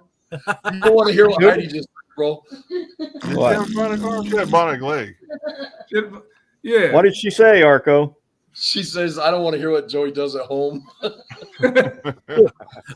Well, let's just put it this way. I should own a Pornhub t-shirt. So Keep it clean. Family channel. It is. It is clean. And Terry's here now. He's got virgin ears, so you guys got to be careful. Oh, I'm sorry. He's a preacher man. It's true. Hey, Arco, we might be able to come out there this summer, man. Really, I got to see when that schoolie up. Because if it's only 4 hours from you, man, that'd be nice. Well, at some point or another, I'm going to see Arco anyway. Yeah. Well, maybe we'll just make it like a schoolie palooza or something, and we'll like paint your bus and chop Damien's at the same time. Hey, let's do it. I'll bring the duct tape. Always I'll up bring- for a challenge. I'll bring the rope. Yeah, Damien was on here saying he wants to get his roof lifted. Hey, Terry, did you lower your ears lately? Yeah, Lizzie, you had the whole fro going on before, and now you're all got your side shaped up or what? Yeah. Had to trim it up a little. He got some soul glow going on right now. He's been down at the roped ring practicing, training. He had a training court hard. date. He had a court date. I had He's out. pictures. I had to take it. He's out smoking like a butterfly, stinging like a bee. Hey, did you see that $5,000 suit he had on a couple weeks ago? Yeah. No, What? that was him. Yeah, man. No. He had a suit on, man. He got it straight from The Tommy place. Hilfiger. Oh, If I ever saw you on the streets in a $5,000 suit, I'd be stabbing your ass and taking it. You didn't see it, Arco? I'm about to bring it back up, man. This brother, Now the Compton comes out of Arco. straight out of Compton. Stockton. Oh, I got the suit from the 5 and Dime. Oh yeah, What were wasn't y'all that putting up the for? one with the red tie or the All blue right. tie or something? Blue. It was blue, wasn't it? Yeah. Yeah, he was flyered I in remember. he was flyered in Two Gangsters. Right? Unbelievable. Did I you got drop a, your voice when you were wearing it? Listen to me. I'm not playing around. I'll bust a cap in your ass. If I'd known I was going to be the butt of the joke, I wouldn't have came on. Well, Justin can come back. Nobody's had a chance to talk because Joey's been talking the whole damn Oh time. man, I That's miss you not guys. How you guys true. doing? See? You can't go 3 minutes without talking. I'm going to fix me something to drink. You all have fun. I'll be right All right, back. have a good night. See you later. Are you going to bed? Make room for Travis. Yeah. all right, who else is waiting to get on the stream? Oh man. Man, I Terry. will say, Terry, you missed a hell of a time last year. I mean, I know there were circumstances, but it was a good time for sure. We're gonna the standing party. We're gonna make it up. Yeah, for sure. Get Talk some these barbecue guys ribs and the into whole coming nine. back. Hey, I'm willing to drive over to Arcos though. We all meet up at Arcos. Yeah. August 18th. Yeah. I think is Arcos closer to the North Pole than it is to Youngstown, Ohio? Yes. That's Oh wrong. We man. go before they have to Yeah. Yeah. Listen, I'm only going to Arcos if I can get a moose ride. Hey, I almost got one. She in almost my, plowed one the other night. Yeah. Yeah, my Yeah. commander. 2. Two moose in the middle of the street. Yeah. Highway Man, 6. them things are huge. Yeah, they are. I'm gonna mess with a moose. Buddy. Yeah. You know, there's not too many things that scare me, but after seeing the wolf last year coming back from the Grand Rapids swap meet, I'll tell you what, that was the biggest damn black ass wolf sitting in the middle of the street, Oh, scared the piss out of me. I was like, damn, I don't even want to go to the woods no more after seeing that thing. Right. Yeah. Massive. They will eat you. Yeah. I hit a bear last summer with my Kia. A Yeah, wolf. she totaled out her Kia last summer, hitting a bear. Mm. A lot of people, and then we were here. Her aunt was in the ambulance one year, about 5 years ago, or whatever, in front of us, and hauling ass in the ambulance. She was in the back getting worked on or whatever, and the ambulance driver hit a moose, just blam. Wow. Totaled the ambulance, put them in the ditch, you know. So then they had an ambulance coming to get the people in the ambulance. That's crazy. So we've all been misled. We thought the biggest and most famous thing in Big Falls, Minnesota was Outlaw Edge, but it's actually the little known fact that that's the town where the Discovery Channel does all of their wildlife filming. Pretty much. Pretty much. And that's only on Friday night at the bar. Oh my gosh, Do the y'all- bar. The stuff y'all- I've seen in the bar. I don't even drink, but going to this bar makes me want to drink because it's just like you want to like erase your memory of the stuff you see there. You're just like, oh my, It's so much fun. it's horrible. So Go ahead, I got a question. I was legitimately question. curious. Go ahead. When you hit something up there, do y'all get to claim it and take it home? Like here in If Arizona, you- if you hit a deer here, you can go and find a highway patrolman and whatnot. Yep, and that's how it is they here, too. sign off on it. Okay. Yeah. And what she does, since we know the sheriff's here in town, like a couple of years back with her truck, she hit a deer. So she just called the guy, one of the sheriffs here in town, and then he says, yeah, just load it in the back of your truck. I got it. And he filled out a report or whatever you call it, you know, and then ended up giving it because she hit it in the head. So it just spun it around and killed it. So we gutted it and threw it in the truck and whatever. And Wait. I threw it in the truck. whatever. And you can help me gut it. It's an Arco drove. He wasn't even with me when I hit it. I didn't have to shoot it, so that was nice. But, yeah, interesting. Well, I think I'm going to have to jump off here. My phone's about to die, and I think it's perfect timing because I don't have to say goodbye to Joey right now. But thanks, Lewis, for inviting us on here, and yeah, appreciate everything. Thank you, guys. Hey, don't be a stranger. Well, Don't be a tell stranger, man. Dakota- Come hang out with us anytime. Tell Dakota congratulations. Did he win? Yeah, thanks a lot. Appreciate it. Awesome. Yeah. Yeah, thanks All a right, lot, have a good guys. night, bro. Yeah, All we'll right, talk to you Good later. seeing you again, man. Appreciate you. Take care. Yeah, he won this statesman thing. Kick and that, then- the Brady Bunch. Oh, Yeah. die. Damn, I'm Cindy. So listen, we got to go get Terry's truck. Me and Tyler are going to roll over and get Terry's truck sometime in the near couple days, right? You hear what Heidi said? She wants to take you guys kayaking. Oh, no. Black folks don't do that. Tyler might. You'll hear banjos going down the river. and Arco will be in hot pursuit. And that's when we go in the pocket and get that LS motor and slap on the back of that boat. He'd be yelling, "Squeal like a pig!" Oh, no. I'll be at the truck waiting for you guys to get back. Right. Hey, Lewis Tyler. will drive us to the kayak drop off. Yeah, I'm a drop off guy. Hey, Tyler. I need another one of these. So can we do another roof raise at your shop? Hey, mine's better. Well, my lid broke, and so I have to drink it like this. I need a new cup. I need to visit and get a sandwich and a new cup. Hey, I tell you, you guys are welcome to come back to help me paint this bad baby. No, but I'll come for a sandwich. You guys are always welcome to come help me rip up floorboards and whatever else on my bus. So yeah, we got a whole nother bus to play with. What color are you gonna paint your bus, Tyler?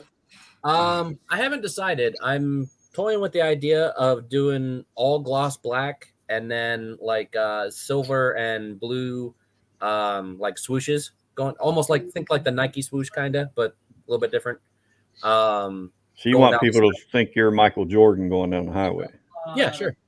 Okay. Cool. Yeah, that's like Heidi was saying, that's a lot of body work to paint that sucker black, man. Yeah. I'll Yeah. probably end up doing vinyl wrap. I'd go with white. Yeah. Man, that's gonna be like hell expensive to do that thing vinyl wrap too, though. You know, For about $4,000 in supplies. Yeah. Yeah. You do it yourself though? Yeah. My buddy runs a vinyl wrap shop. Yeah. But I mean, it'd be cool though. With vinyl, you can get away with so many cool logos down the side of it with your logos and YouTube and Instagram and all that crap. Yeah. Yeah. That's kind of what I was thinking. I That'd be built really that cool, actually. I built that hitch so I can tow whatever I want behind it, you know, and I won't, it's just a matter of the length. So I've been looking in, You should put like Dolly Parton, Kenny Rogers, like all around the bus, so people think it's like somebody famous showing up when you get there.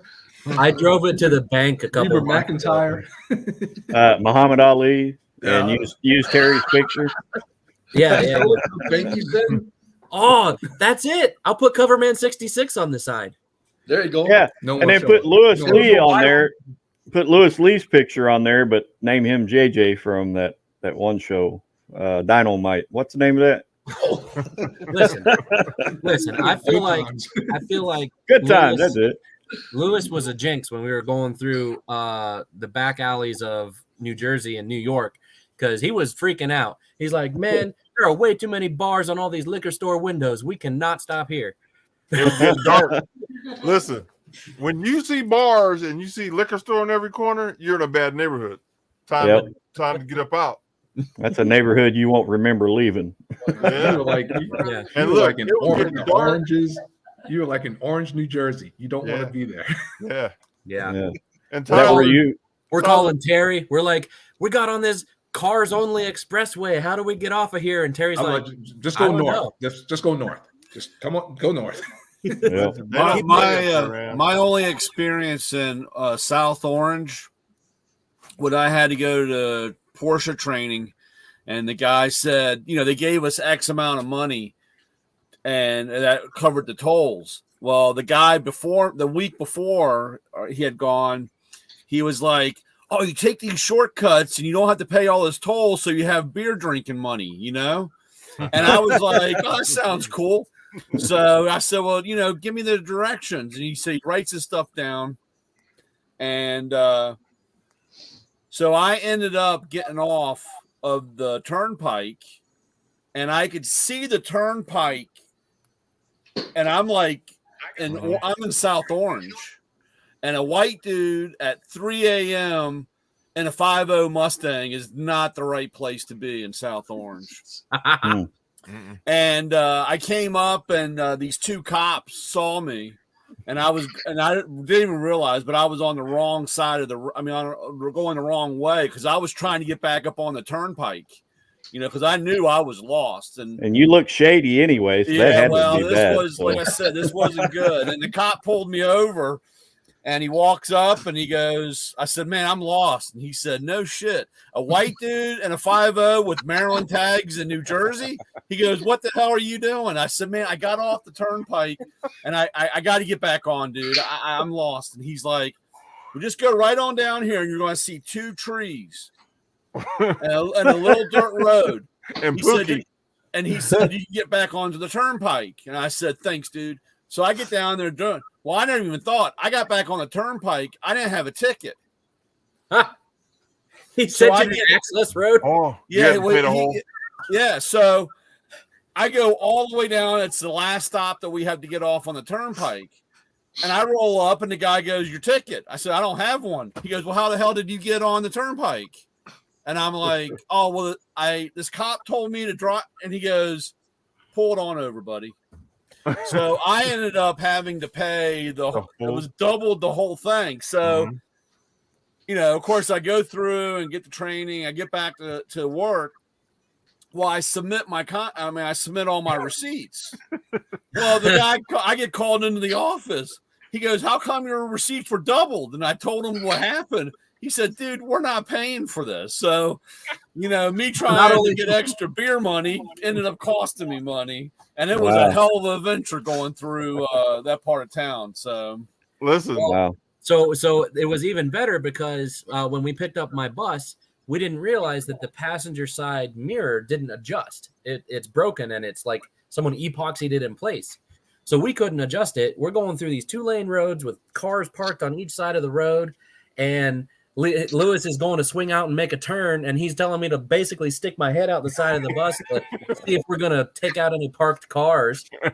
And this was right after we freaked out and got off the turnpike because the turnpike said no trucks. And he's like, there was a bridge height warning sign, and he's freaking out thinking we're going to hit a bridge because the bus is really tall. And oh man, it was getting dark. And then he starts freaking out about all the liquor stores. I'm on the phone with Perry. Like, I don't know where we're at, but we are not in a good spot. We ain't in Kansas no more. I'm like, good luck, fellas. Godspeed. Where were you guys heading to though? We're heading to Terry's house. Okay. Yeah, we picked up my bus in Atlantic City, well, almost to Atlantic City, and then drove back through like Camden, Trenton, and that's what it was. Camden. That's the town. Yeah. Camden. So listen, we go to get on this freeway, and the sign is on the freeway telling us that we're not allowed on that part of the freeway. We were already on. That was the thing. We come up to this like split, and it said, go here for New York and go here for wherever, and the GPS said, "Oh, take the right-hand turn." Well, we end up on the New Jersey Pike or whatever, and after you're already on the 4-lane, it says passenger vehicles only. Oh, wow. And then every bridge that we passed was getting lower. It was like 12.5, 12.3, 12. I was like, oh, my God, we're going to kill ourselves. Yeah. And then he comes, we see one sign that says like 10 foot something, and the bus is like 11.5. Oh, and he starts. Oh, he started sweating bullets. Like that's the whitest I've ever seen Lewis look. Well, listen, he was curved. Here's the thing: on the side, on the berm, is where it was 10.5. But listen, if you get caught, like say you go down and you can't pass a bridge, you can't back up. Right.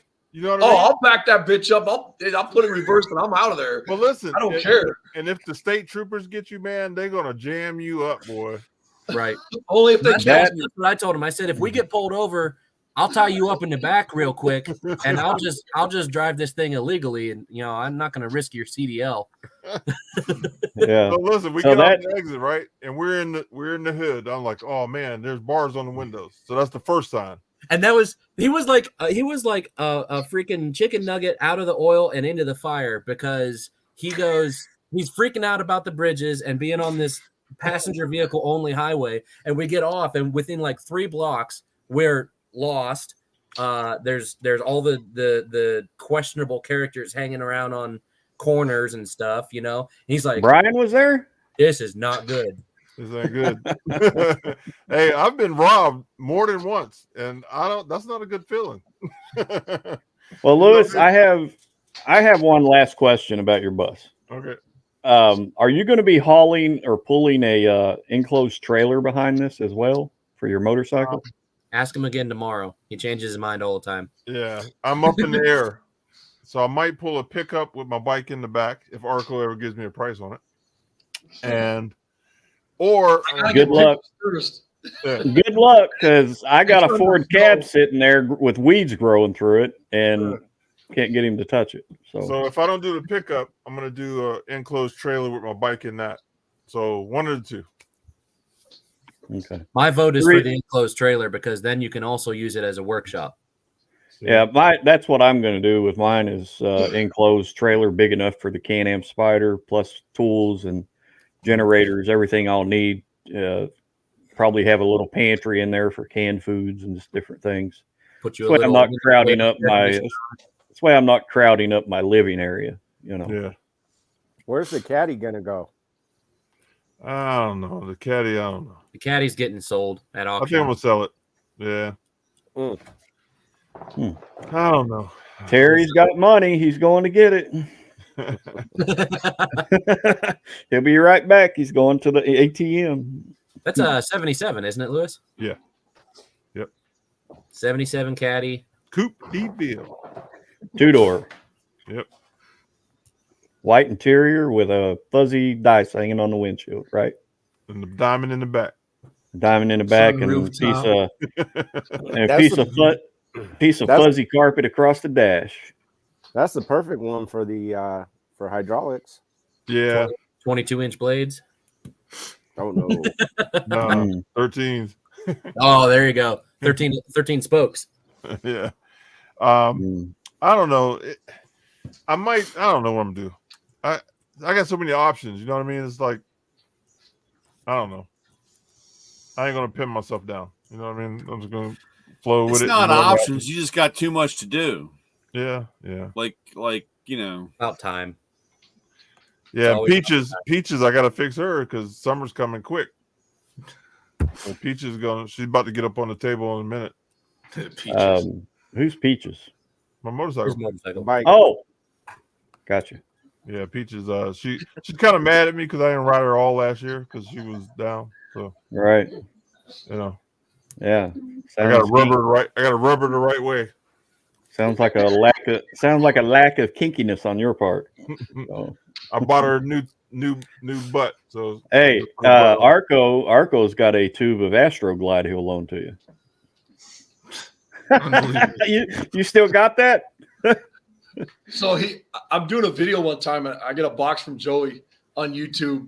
I'm glad I wasn't doing it live because all of a sudden there's Astroglide and all this other crap in there. I'm like, man. I don't know. He's going to have to go check out at the grocery store or wherever.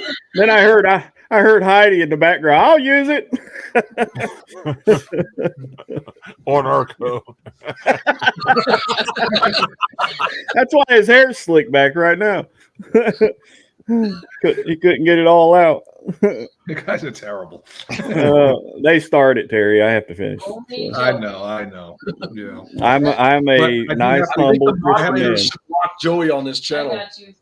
I am a nice, quiet, humble Christian until spoken to. Wow. Gentlemen, I have to get going because I got to get to 5:30. Bye. That's over 6 hours away.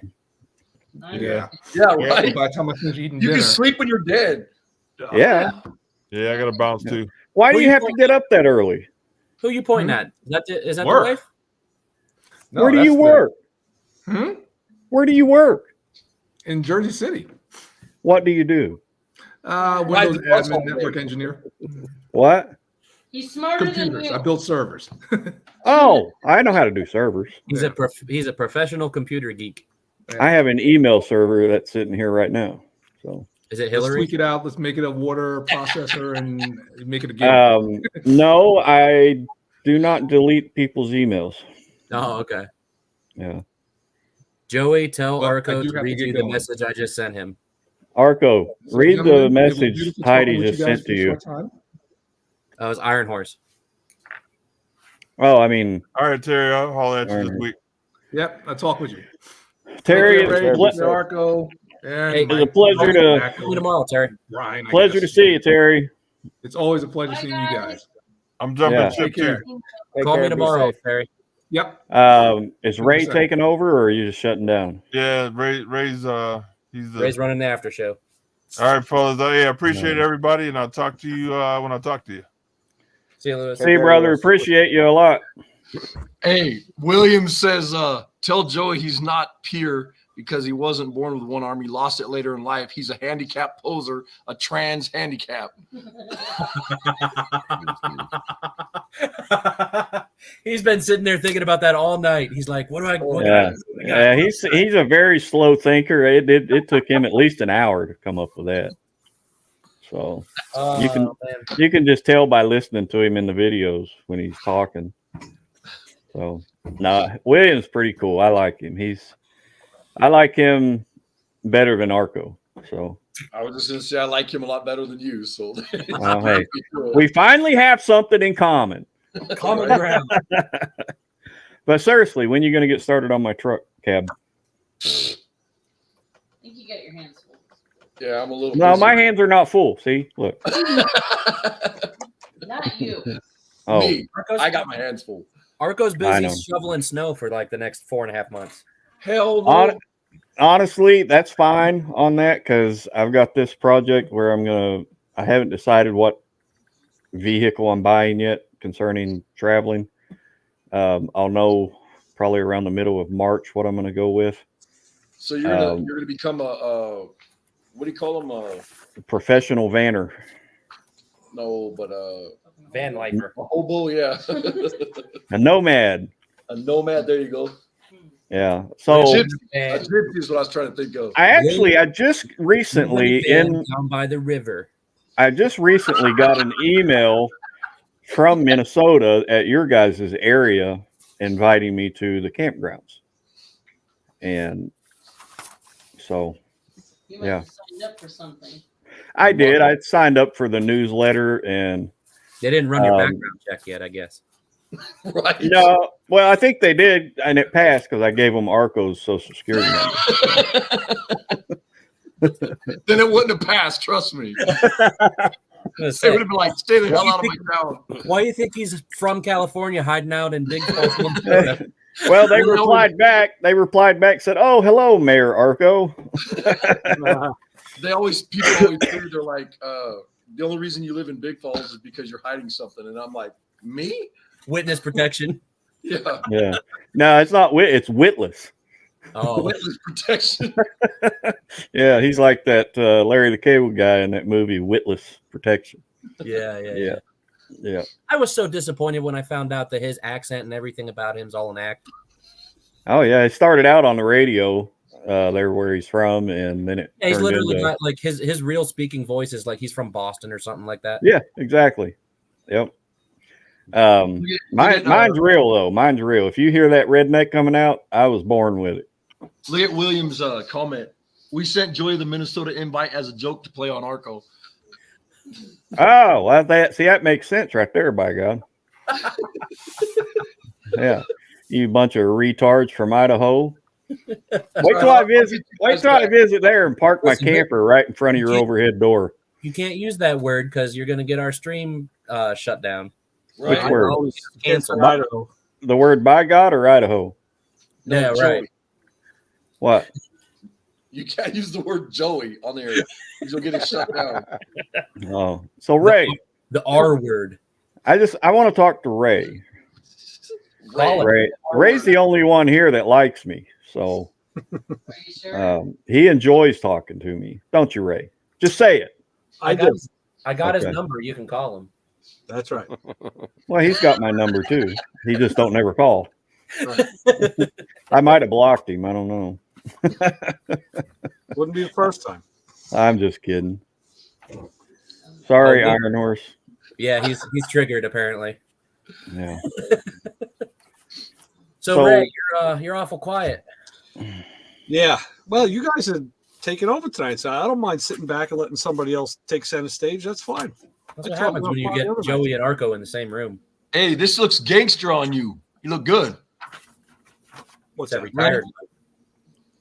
Yeah, I was thinking Groucho from Sesame Groucho Street Marx? in the garbage can. No, I think Ray looks good. He looks like gangster looking like that. Looks good.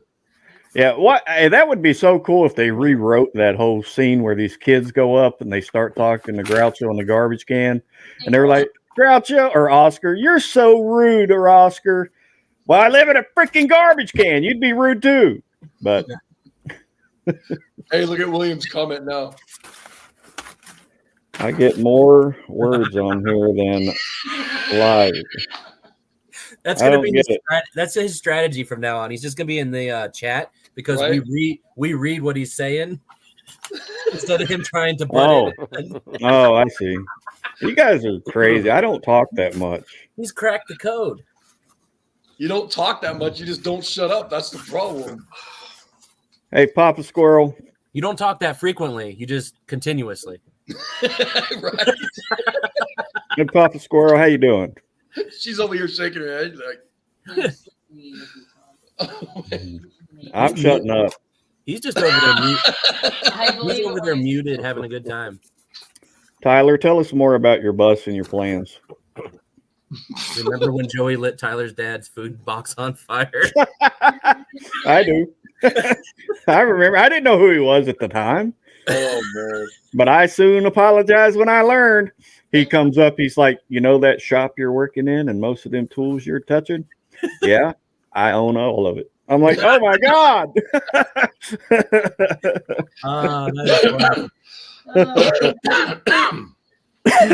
As far as my bus, basically, Lewis's nomadism is contagious, and before we even got to the roof raising event, I was already looking at all these people, living out of a bus full time from all the way from solo people to couples to entire families of like 8-10 people living out of a bus. I mean, my cousin. It sounds crazy to think about cramming that many people in a bus, but I mean, they do it and they enjoy it. Yeah, my cousins do that. Yeah, this one family is real successful on YouTube. They have a pretty big following. I think their YouTube channel is called The Bus Life, and they're now they're building their third full-size bus. And I think they're not selling the old buses. I think they're actually giving them to like their oldest child as they go. Right, hand them down. Yeah. So now they're like convoying everywhere. Wow. I know like the oldest son is like their media editor now for their YouTube channel. It's big enough to where they're actually like got some income coming in from it. Are you sure what's the name of that channel? I think it's called The Bus Life. Because what you're describing is my cousin and his 3 kids and wife, and they do this out of Missouri, but the name of theirs is Collins Nomads or something like that. Yeah, it's called The Bus Life. Yeah, it's okay. Different ones. It's only got 36,000 subscribers, but they get a lot of interaction from all their stuff. Yeah. Everybody ignore chat. I think he's on drugs again, so smoking that dope again or something. I don't know. You can't deal with people like that when they get all messed up on that dope. It reminds me of the movie RV. Oh, that was funny as hell, man. Oh, Robin Williams. Yeah, that family that keeps popping up where they're at. Oh, I love Robin Williams. He's such a icon. Yeah, he was one of the greats, that's for sure. Yeah. Sorry that depression had to take him. Threw me a little bit when he committed suicide. It's like, man, that's crazy. I mean, I never seen that one coming, Yeah. Well, you have to go by the psychology of it. I mean, he constantly was being the funny guy, the center of the stage. No one else had that stage but him when he was on that TV. And he was hiding what he was really feeling when he was alone with that comedy. So many people do. I'm guilty of it. I was hiding a lot of things from the accident I was in with comedy. And everybody thought, man, he's doing awesome. He's overcome, blah, blah, blah, blah, blah. But I really hadn't. You know, I never thought about killing myself, but yeah, Robin had both arms, so he had a lot more to deal with. Oh my God! Somebody block that retard. Get him out of here. This is a family channel, okay? But the psychology of it is he had so many bad regrets in his life. Yeah. The video, I don't know if you've seen the video of him talking about this stuff. It's just heartbreaking to listen to, because that's not the Robin Williams we grew up knowing in that video. And it was just within hours before he hung himself. He did that video. Man, that's crazy. Yeah. So basically, he was in the video just coming clean with what was going on inside his head, and then he offed himself. Shut up, Heidi. I don't see nothing. I was laughing at William's comment. Joey was hiding, but has since come out of the closet. That's right. I did come out of the closet because you was in there trying to get me to drop the soap.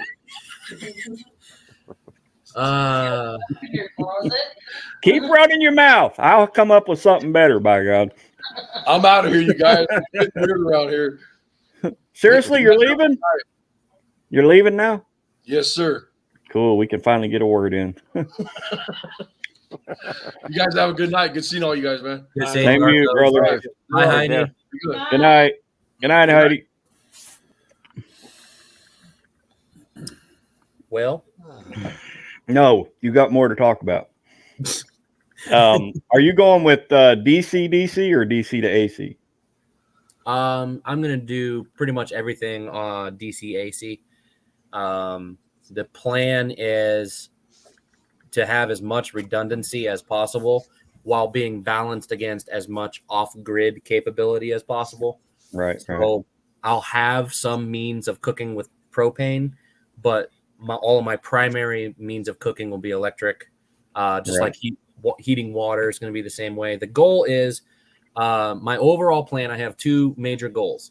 The first is enough electrical power to be able to run my shop basically plugged right into the bus. So either I'll be plugged here out front of the shop and literally running the shop, or I'll load up all my tools in a trailer, my welder, my plasma cutter, air compressor, whatever I need, and take that with me and be able to unpack it all, at Paul's down in Texas and build a race car right there, with my own tools.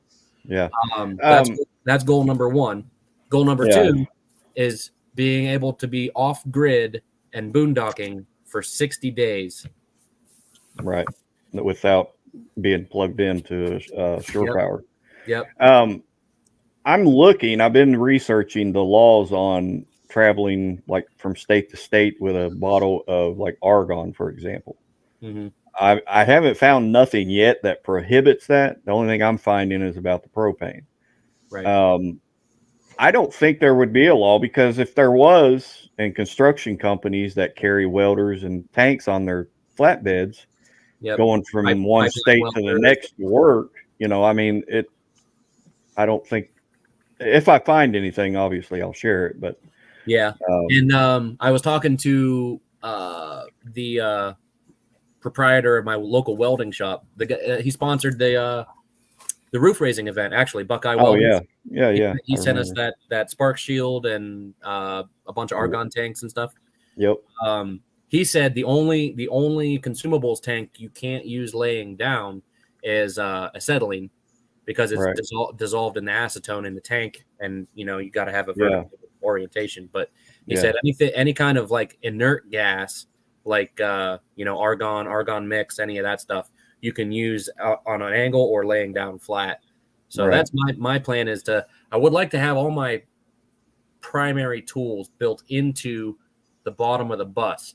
So that way it doesn't matter what trailer I'm pulling. I can pull just a car sitting on the ground with a tow bar. I could pull a flatbed trailer, enclosed trailer, whatever, and not have to worry about leaving my tools behind. Right. Most of that stuff you're okay as long as you don't have a DOT number. Right. And I'll be not for hire. So but that's the only thing you got to watch out for. And like I said, and if you do have any kind of something flammable. You got to have your chemical sticker and a Right. license for it if you're carrying it. If you're, Right. I mean, that's the only thing that I have a problem with the tool truck being having a DOT number on it. You know, it's like I had one guy, I had a case of butane in the front seat, you know, selling the 8-ounce bottles of butane. And he's like, okay, well, you don't have the flag. Where's your license? Well, and I was Where's like, your flammable sticker? yeah. And I'm like, and he's like, you know, that's just the way they want to, if that's how they want to be on that. That's the only thing you got to watch out. Yeah. Right. And I understand when you use it's like, you know, like you said, an RV doesn't have you know, they're over the 10,000 pounds. They don't have a DOT number. Right. You know, not yet. Who knows? That could change. If this thing gets as crazy as everybody's talking about, and everybody's going to be driving these things around, they're going to, you know, the government's got to get their fingers into your pockets for any kind of money in there anyway. So yeah, they're going to try to tax it and revenue it some way, I think. I've already seen enough video or TikTok things where guys say, you know, somebody says, I sold everything I have and I live in this bus, and, you know, and eventually it's going to come around where they're going to have, you know, more and more people are trying to be off grid, away from the government. They're going to get into it. One of the biggest things Lewis and I have talked about quite a bit is transporting and securing firearms, because when the bus is parked, it's technically your home, right? But anytime it's moving, it's also a vehicle. So there's different laws state to state that could trip you up.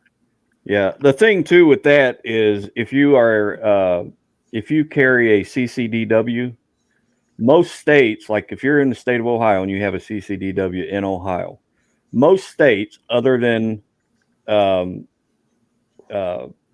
Illinois will honor that CCDW. Yeah, I think so if you're carrying a weapon, you don't want to travel through Illinois and get stopped, because they'll hammer you. You'll probably get impounded and probably the night in jail. Yep. I have to see a judge. New Jersey's real bad because they have a law on the books that says that hollow point ammunition is completely illegal within the state. Doesn't matter if it's in a gun or not. Yeah, mine's Full Metal Jacket. Yeah, don't come to New York either, by the way.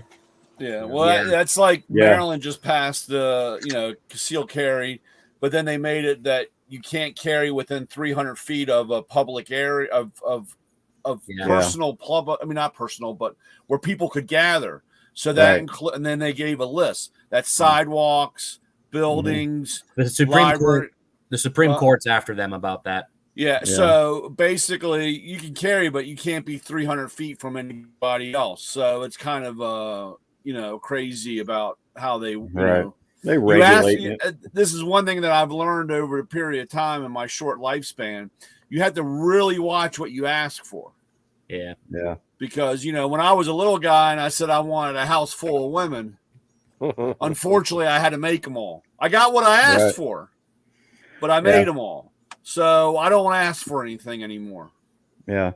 The one thing too that you can do concerning firearms, if you have no choice but travel through Illinois or New York or those states that don't honor CCDW, you can go to a local firearms store, tell them you want to ship these firearms to this other firearms store on the other side of New York or Illinois, and that you'll stop there after you get through there and pick your stuff up.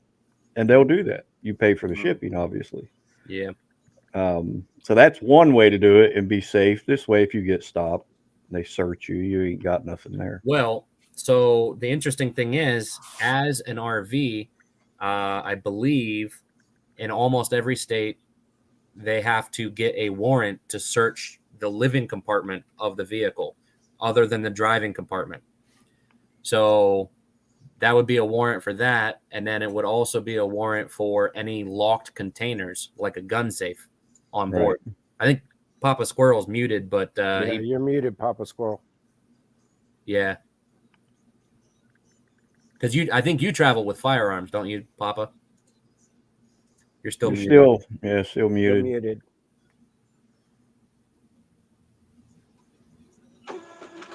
There he is.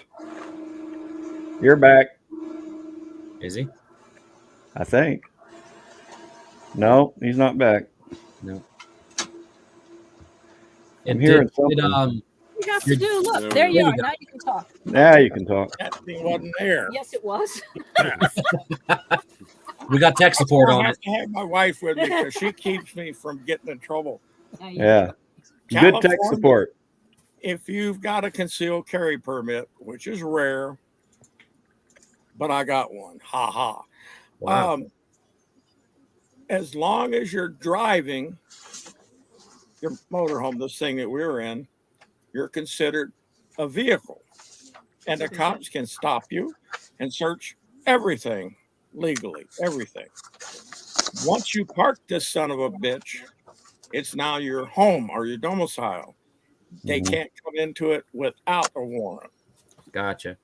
But it's like he said, if you deny them, cops are very sneaky. And he said, we would figure out some way to get in. That from a cop. And that's from a cop. So we decided the easiest thing to do is just half of the shit in here is hidden. And the other half is, where the fuck did I leave it? Well, because as we have a CCW, we can carry while we're driving in California, and several other states reciprocate. But if you don't have a California CCW, you want to read how California wants you to carry through there. Basically, lock everything up apart separately, so you can't reach it.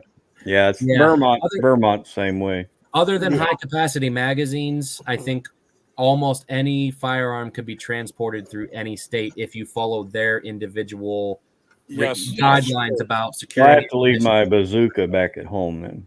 Yeah, yes, you should. Yeah, explosive devices are frowned upon. Yeah. Hey, Papa Squirrel. Yeah. You're living in a camper right now, or you're just living in actually a converted box truck. We set it up like a toy hauler, but and we're here for about 3 months right now, and then we'll do another. Where are you at? This summer, Arizona, Tucson. Oh, you guys are still in Tucson? Yep, we're still in Tucson. We'll be here until our first show in March, and then we'll go home. Did you do something fancy on the outside of the truck? Like, is it painted as a U-Haul or Ryder truck? Not a bit. It's got a faded black paint job on the box that needs to be redone, and it's dirty. Because I know a lot of people are into that, like camouflage or what do they call it? Urban camouflage. Yeah, where they'll like take a U-Haul and convert it into a camper. No, we bought a box truck, International DT 466, and we had 4 feet added onto the front. We have a curbside door. We put the bed in the front part, and the living quarters is the first 2/3, and then we haul our gear and merchandise in the back 1/3. Okay. I got a question. How long you been living in that? Years now. 10 years. Yeah. Wow. Full time? No. No, Homestead? not No, we got a permanent home. Oh, okay. 3 months at a time, but we're dry camping most of that 3 months. Actually, we're dry camping all of that 3 months at a time. Nobody gives us power. No. Oh. I got 3 solar panels on the roof right now. Nice. Wow. Do you have a YouTube channel? No. Okay. All right. Instagram, anything like that? No. That requires let's see, how would my wife call it? Too much effort. Too much effort. I agree. I got rid of my Instagram and TikTok. I got rid of all that. The only thing I have now is my YouTube and my Facebook. So the only reason I keep Facebook is, because of my kids. That's it. Stalk my friends. We keep Facebook because we want to talk to our friends. No, stalk our friends. Yeah, stalk our friends. Sorry. You had to follow this. This is the only program on the internet that I follow. All the rest of them are whatever. Yeah. Are you on a laptop or a cell phone? Oh, we're on a laptop. So you have an internet connection while you're dry camping. Yeah. Who do you use? Verizon. Verizon. But any of my Verizon devices will be a hotspot. I could make my cell phone or my iPad a hotspot and do the same thing. And you get really good reception with it, good signal, pretty much all the time. Yeah, pretty much all the time, most places. Are you guys 4G as a jetpack? What is that damn thing? Yeah, it's a jetpack, and it's probably like a MiFi or something. Stupid thing. Oh, it says 4G. It's supposed to be a 5G, but I don't think we have 5G right where we are. Yeah. The same one I got in the toll truck. Do you get very far, like out in the sticks, or you stay pretty close to populated areas and highways and stuff? Mostly we stay closer to populated areas because we're either doing business or we're shopping or we're setting up somewhere. Right. Yeah. And a lot of the full-time RV people that go out like way out in the sticks, they find that as soon as you get basically out of line of sight of like a major population center or interstate, they have like almost no cell phone coverage. Yep. That's how cell phones works because they're line of sight. You need to get if you're going to do that and you want internet, get a Wilson booster. It needs power, but a Wilson booster will boost whatever little signal is there and make it workable.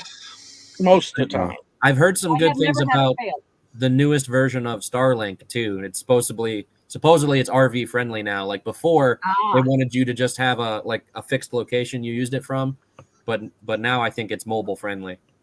So I have one more question. Have you had like being out in the like a secluded area where other people might be around or might not be around? It's a non-paid area. Have you ever been robbed or someone that you know close to you was robbed, or have you had that experience? No, we've never had anything like that. Okay. But then all right, stay right there. Joey's on his way. No, I'm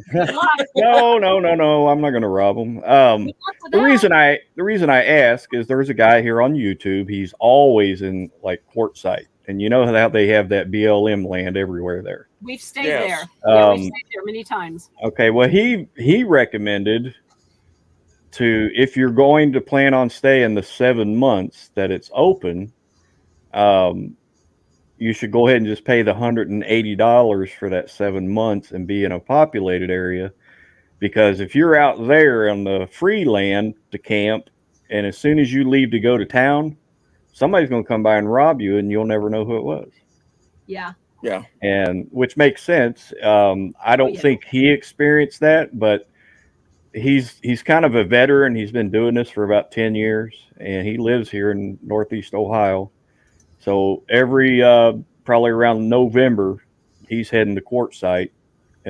He first goes into Florida for a few weeks, and then he goes into Arizona for up until April. But he seems really knowledgeable. He's a real nice guy too. I forget what his name is. He goes by Louie, but his channel name is Rolling. I forget, Rolling something. I put it in the chat earlier. But he's I like him. He knows a lot. He knows what to look out for when you're in Arizona. So yeah, in Quartzsite there's a lot of transients and tweakers and druggies that are passing through and selling half twisted rings so they can go get more drugs. So yeah, the further out you get away from having somebody else there to keep an eye on things, the more difficult it is. Yeah, because not that far. One of my not that far from the border either. Yeah. Yeah. One of my plans is to have my security system on all the time, even when I'm not near the bus. And the goal is to have, be fully internet connected all the time. Yeah, he was talking about right there in Quartzsite that you can drive. I think he said it was like 40 minutes or something like that to be at the Mexico border. You can park your vehicle there and walk across the border and get better medical and prescriptions there than you can in America. Oh yeah. He got his his teeth cleaned there in Mexico. And it was $25. Yep. Then his prescription was filled, and it was another $25. So and free. My wife and I are lucky because I'm a veteran and she's a veteran, and we're both 100% veterans. So it doesn't cost us anything through the VA or not. Right. But we have a few of our friends that go into Mexico to get their teeth done. I don't know what all. they went into Mexico for, but they get their teeth done there. Yeah. Yeah, he was talking about a lot of there's some little shops to go shopping at to buy supplies or food or whatnot. Yeah. Bring it back with you, and it's cheaper there than running down into Quartzsite into that town and buying it. I dislike the fact that our government is being such an ass. Oh, I don't like it either. You know, I've always said that the Democrat Party has become terrorist and the Republican Party has become Democrat. So yeah. That's weird. Because when I was a kid, I grew up. Shit, I don't know how close we were to Mexico, but I was a very naive young kid in Texas. I didn't know what a wetback was. yeah, Nobody had ever explained it to me. One day we're working in the watermelon field, moving irrigation pipe and loading melons, and this plane comes flying over. And this melon goes flying up in the air and almost hits me in the face because I threw it up to whoever was catching them, and he ain't up there. Oh. Because except for me and two other white guys out there, we were the only legal people in that field. And as soon as that plane went out of sight, they start coming out from under the trucks and all that. And I said, what the hell are you guys hiding for? They vamoosed, huh? I said, what? We're illegal. And of course, where he crossed the border at, if you're okay. What are you doing? Is that a wetback on that? That's me. Oh, that's him, but that's Border Patrol over Border my shoulder. Patrol, but on the side there, driving down the road. Oh, you work for Border Control? No. Oh, I'm in Tucson, Arizona, and I've been stopped in not in the city, but at the border stops, and I tend to answer wrong. Oh, I freeze up, and I've almost been pulled out of the car. You exhibit suspicious activity. Well, coming across behavior. Coming across the border, when they ask you state your citizenship and you keep saying Arizona, and then you get frustrated with them and say duh Arizona, but you're not trying to be a smart ass or funny. you're just nerved up. Yeah. Yeah. And you almost get pulled out. Yeah. So you didn't Don't ever get pulled out. It's not any fun. You didn't think to say Californian, so. No, I think if he'd have said California, they yanked him out and threw him on the ground and said, why? Yeah. Yeah. That's funny. My firearms instructor is a second generation Japanese. And he said something one day, and he said, I look different from folks around here. And I looked, I said, Dish, you've got all of your teeth. Kind of not what he meant. That's not what he meant. But yeah, we got pulled over a couple of times in the border just outside of what the hell's that park? Potrero Park. Yeah. And they look at this box truck, and guys jumped up on the fender, and he's talking to me. He said, hey, you mind being scanned? And we go, what? He said, pull the truck over there. We got this new scam thing. Can we scan your truck? And we're like, only if we can watch. He said, yeah, sure. So we pulled over, and this van comes out, and this arm comes out of the van, and it drops on the other side, and he runs it up and down. And you should have seen all the people staring at us, because we're over with about 6 Border Patrol to one side, and they're all standing around talking to us. We're wearing black t-shirts, black a black overshirt, dark jeans, boots, and a ball cap. And it was funny because they're sitting there looking at us, and I'm going, what the fuck are they looking at? Then it dawns on me, I look like we're being, we look like we've been no, we were talking. no, we look like we belong to We him. look like we belong to him. And he never would let us see the pictures see of the truck. Ours, but we could see some other ones. Yeah, he wouldn't show us pictures of ours because I wanted to know if that sawed-off shotgun that's in the closet is visible on a scan. I'm sure it is, but it's still. They didn't care. I didn't care. But I wanted to That's see why they didn't want to show you the pictures, because then they would have had to officially acknowledge the presence of contraband, and you'd have been in trouble. Yeah, and Actually, it's no, funny. It's funny because Iron Horse comes in the chat and says, "See what happens when we leave. Joey gets out of control." But I'm not the one running around with a sawed-off shotgun. It's Papa Squirrel. It's a legal sawed-off shotgun. It's not sawed off. It's not sawed off. It's a regular. It's a pistol. Well, It's we got a- had those too. Sometimes my wife has her 500 in here, and that damn thing looks like a sawed-off shotgun. Yeah, but it's actual howitzer. What are you plan? What are you planning to blow up with that 500? Any damn thing I want. Listen. Sorry, I Occasionally, asked. you need the firepower to shoot a T-Rex through your neighbor's house. Yes. Yes, you do. Yes. Well, I never looked at it that way, Tyler. Thank you. Yeah. I can legally hunt elephants with that. That's a legal gun. I guarantee you'll bring that elephant down too. So Well, I guarantee we ain't hunting no elephants with that damn thing because elephants are big. and if you see one in California, you're in the zoo. You're in big trouble. Yeah, the old lady got the Smith & Wesson 500 because I made the mistake of watching this one TV show where they were showing how they were made. Okay, now it's a 50 caliber. California had just outlawed 50 caliber rifles of any type, bolt action or semi-auto. So we figured somewhere along the lines they're going to outlaw the 50 caliber pistol. Yeah. They haven't yet, thank goodness. So we got one. Everybody kept saying, "You're going to hurt yourself." And my wife goes, "What? It's going to jump up and hit you in the head." She goes, "No." Gets out there, puts it in a stance, and it goes up, and she drops it right back down. It's got some recoil, believe me. Oh, I've shot one. Trust me. I did it with one hand, and it was not fun, but I did. Oh, I thought it was You fun. should have used Don't both. do a forage barrel with one hand. Well, I tried to use my stub and go like this, but I was afraid I'd shoot the end of my stub off. So No, I'll do the 8-inch one-handed, but not the 4-inch. We got a 4-inch one also. Oof. yeah. My kind of gun is a 40 cal Smith & Wesson M&P or the Springfield XD40. I love both of them. They feel great in my hand and they shoot smooth. You know, Joey, I have the Smith Sigma 40. Yeah, those are nice. Yep.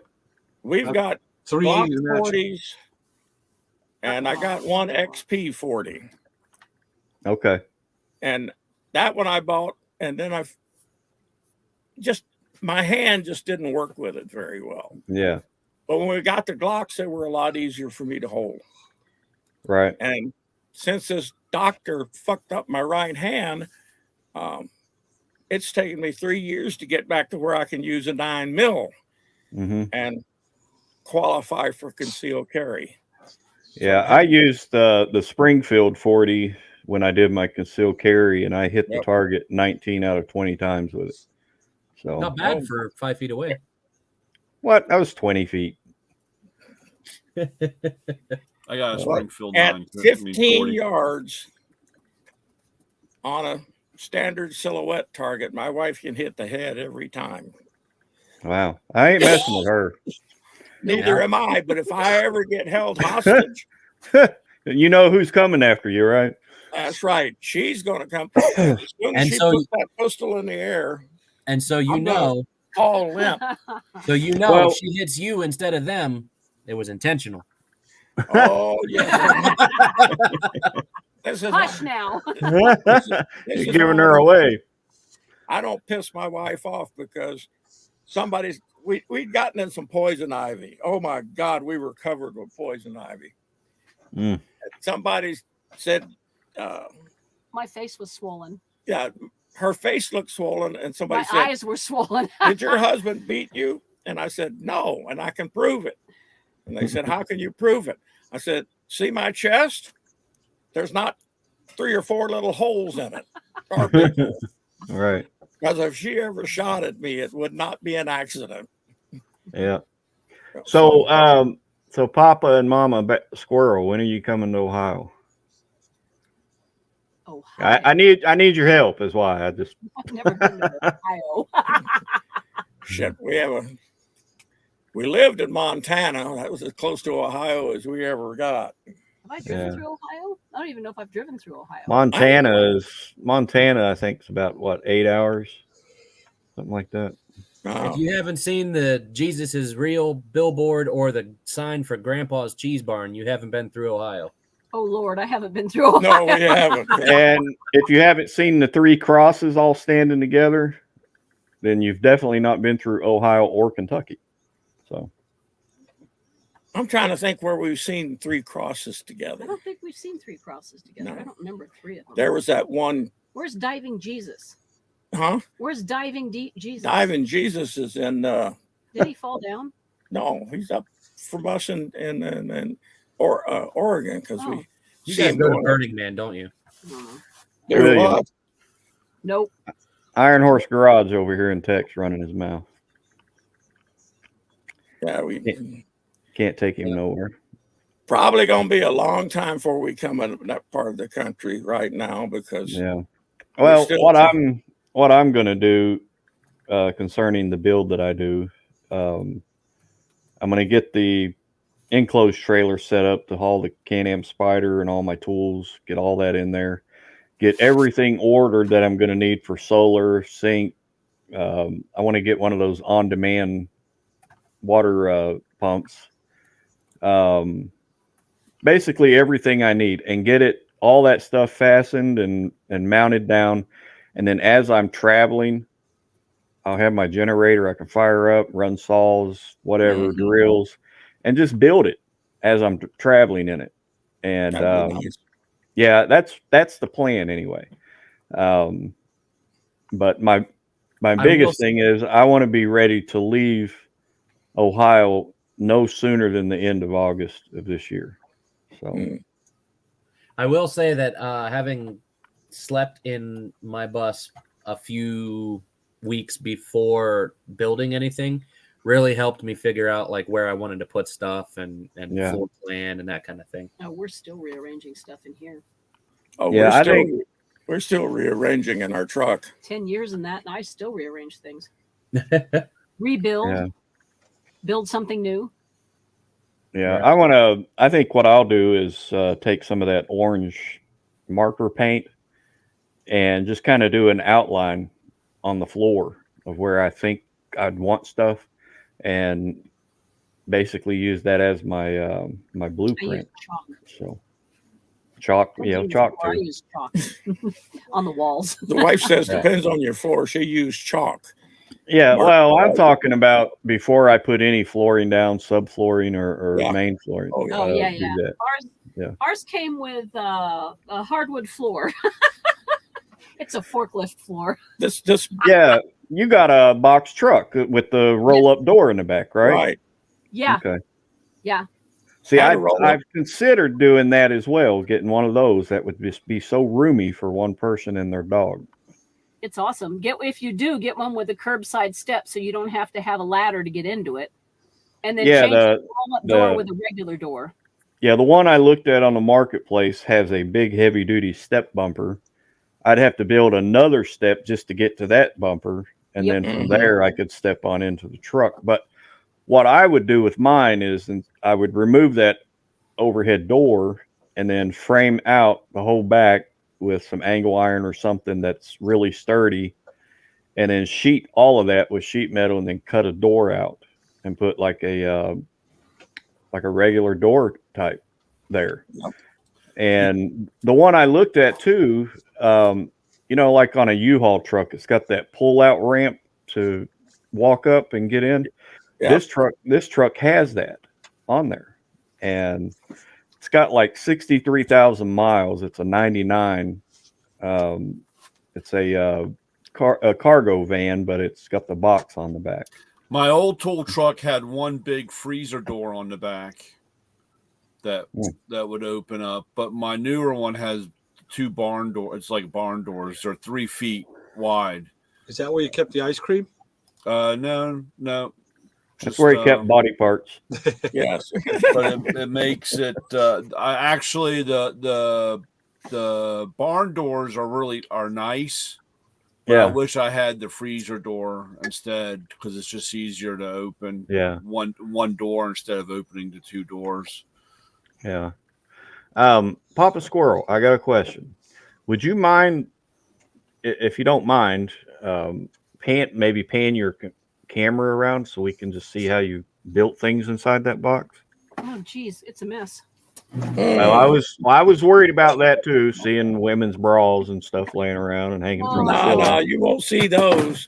We've just been working on stuff, so we've been kind of making Yeah, throwing things here and there, and I haven't actually settled down. And I'm gonna let my wife pan it because I'm shaking. Well, we can do it another time. It don't have to be now. There's the bed and the TV Okay. and the VCR and stuff and the door. Okay. And then I built a kitchen area here, which I haven't been cooking, so we've been eating out, and it's become storage. Wow. And this is clothing drawers Right. and socks and underwears, which I just put away stuff. Don't fall over. This is kind of my cooking area, but like I said, I haven't been cooking, so I've just thrown everything on there. Right. This back half here is usually merchandise storage and stuff. Right now, my laser is under there. I've been dragging it out on the lift gate and working on the laser every day. The bathroom, whee! The laser. What are you talking about? Laser machine? An epilogue laser. My shower is something different. This is my shower. Yeah. Okay. That is a 5-gallon hand pump, like garden sprayer that I've mated with a sink hose. Yeah. I can make my water whatever temperature I want. I can leave that out in the sun. I can stand here. It's a kind of dark in there. A little garden It's a, sprayer that you pump up to get pressure. Yeah, and then I had my holding tank is under here. I got you. Okay. And we had a stainless steel pan built for the space I wanted because nothing was coming out the way I wanted it. Yeah. This is more storage for stuff. I have thrown everything. There's our fridge. Okay. My water storage is up here. I've got like 8 1-gallon containers. And then Where'd you all buy the that water- statue? Which one? I'm looking at it right That there one? on the The gargoyle? The gargoyle by the bed? No, oh wait, no, that's Papa Squirrel. I'm sorry. Oh, the gargoyle by the bed. That's my closet. This Yeah. is also a closet. Wow. I need to hang things up. The problem is I'm usually ready to hang things up when he's sitting in the way. I And got you. we didn't put any because we have the shelves built in here. And Yeah. then we have the shelves and the storage. This is food storage and that. And more shelves back there. We have a narrow area here. Yeah. So instead of having chairs installed, we have comfortable folding chairs and tables, and we're generally outside. We're very seldom in here. Yeah. And after dark, except to go to bed. Yeah. Works for us. We sit outside a lot. Yeah. What size is the box on that truck? 20 No, 20 foot? it's- Yes, 20. It was 16 originally. yeah. It was 16 originally, and we had 4 foot added on in the front. Okay, So it's Which 20 is where the long bed is and how wide is it? 16? It is, the box is probably about 8 foot wide because that's as wide as you can be. Okay. Legally. And it's 20 foot. It was initially a 16-foot box. Yeah. And we had this much, that 4 foot right there, added Mhm. onto it in front of the door. So we have the curbside step. Okay. And that type of curbside step. Okay. Yes. Now I understand. Yes. We have steps down inside the truck. Yeah, kind of like a school bus almost. Yes. So we don't have to climb up from the outside. Not Yeah. sponsored by Kellogg's. No. we've got a big window right over there, and then we got a little window up above the bed so we can have cross ventilation. And if we want to, we can put the air conditioner in the window. But like I said, we're hardly Yeah. ever in here during the day. Did you install any of those ceiling fans that are electric? Yep, we have 2 of them. One Yep. in the middle, right, in front of the kind of in between the refrigerator and the cooking area, and the other Yeah. one in the bathroom. Yeah, I was told that if you do that, it's good to put 2 in. This way you got one sucking air out and another one sucking air in. It Yep. keeps the air And fresh and cool. If you open that big window over the bed and you turn on the fan in the middle and suck air out, it pulls air in really hard from the outside. So it's really nice. I've got one on a tool truck. Same thing. Yeah, I love it. Yeah, those are nice. It's got the electric lid that you can push a button on a remote and it raises the lid, and then not ours. Control. Okay. No, I have to roll it up myself. Ours are all manual. One thing I would say, if you're going to be boondocking a lot, get yourself a toilet like mine where you can take the base and go dump it somewhere without having to move your whole rig. Yeah, like a composting type thing. No, not even composting. This just has a, I can't remember how many gallons bottom container. Just keep in mind 5. Just keep in mind that the more gallons you have, the more weight you're going to have to dump. Right. Yeah, and that's probably what I'm going to go with, is something similar to that. And but my shower, I'll have a tent set up outside with my shower hose running in there, and then just take my shower, and that'll work. Yeah. We and then I just, if you can't dump it on the ground surreptitiously because of where you're camping, just kind of save it, pour it into a small container, and dump it on your car windshield and clean the windshield. That's what I do.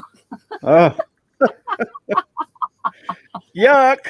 Well, no, the shower depends on how dirty your water is, though. The shower. Okay, I thought you meant the the shower water. You were talking about the shower. If you can't dump your shower out surreptitiously, clean the windshield, dump it on the car. Mine, it's going to be going through right onto the ground, because the floor below the tent, there is no floor. It's just as long as nobody objects to gray water in the ground. Sometimes BLM does, but like I said, I get around that by washing the windows.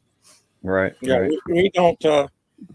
You just play it by ear with BLM. You know, some of them are all. What are you going to call it? Some of them keep an eye on you if they think you're going to pour water on the ground. Yeah. And some of them just don't care. Yeah. I like the ones that don't care. Okay, kids, I got to get ready and run credit cards and get my day going for it. It's good seeing you guys. Play nice and stay out of trouble. Brian, you have a great night. It was good to see you. Yep. Take care, guys. I'll see you all later. Yep. According to Iron Horse Garage, I ran Tyler off and put Coach to sleep. It's not true. Tyler's watching porn, and Coach was sending a text. So no, I actually got a message of some photos that I was questioning how they were picked up. Oh, it was me at the range.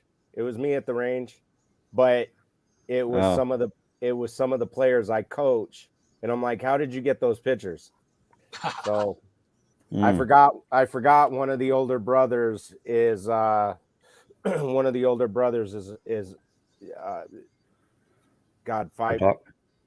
5-6 years ago I coached him, and he's on my Facebook. So, and because I'm sitting here going, my Facebook's locked down.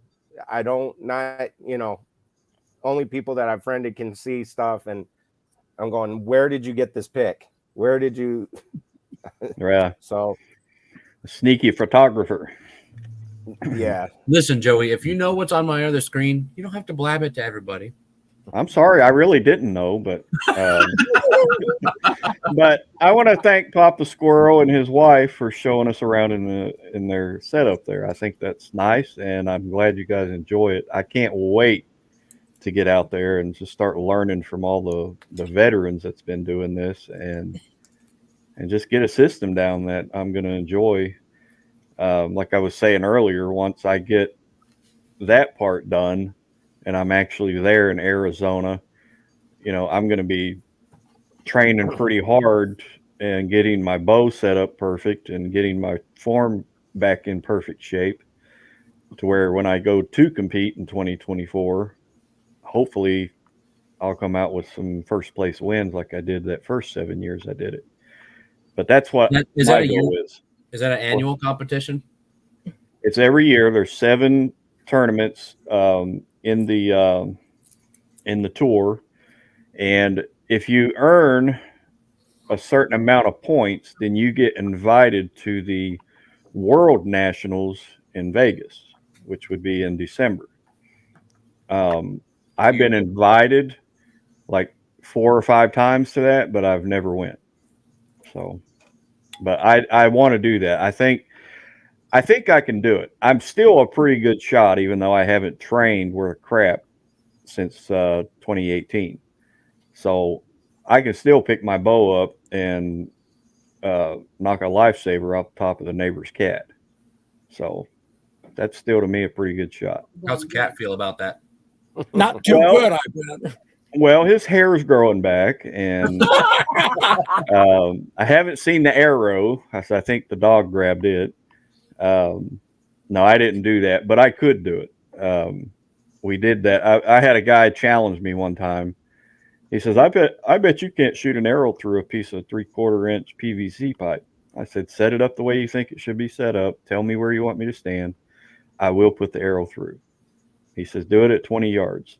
Took me 3 tries. I put the arrow right through the center of that PVC. And in the video, the guy you hear yelling yes is the guy that challenged me. Yeah. And then another guy had challenged me. He says, well, I bet you, the reason I said the lifesaver on the cat's hat, because it really happened. I was challenged, and they said, I bet you can't shoot a lifesaver off the top of a cat's head.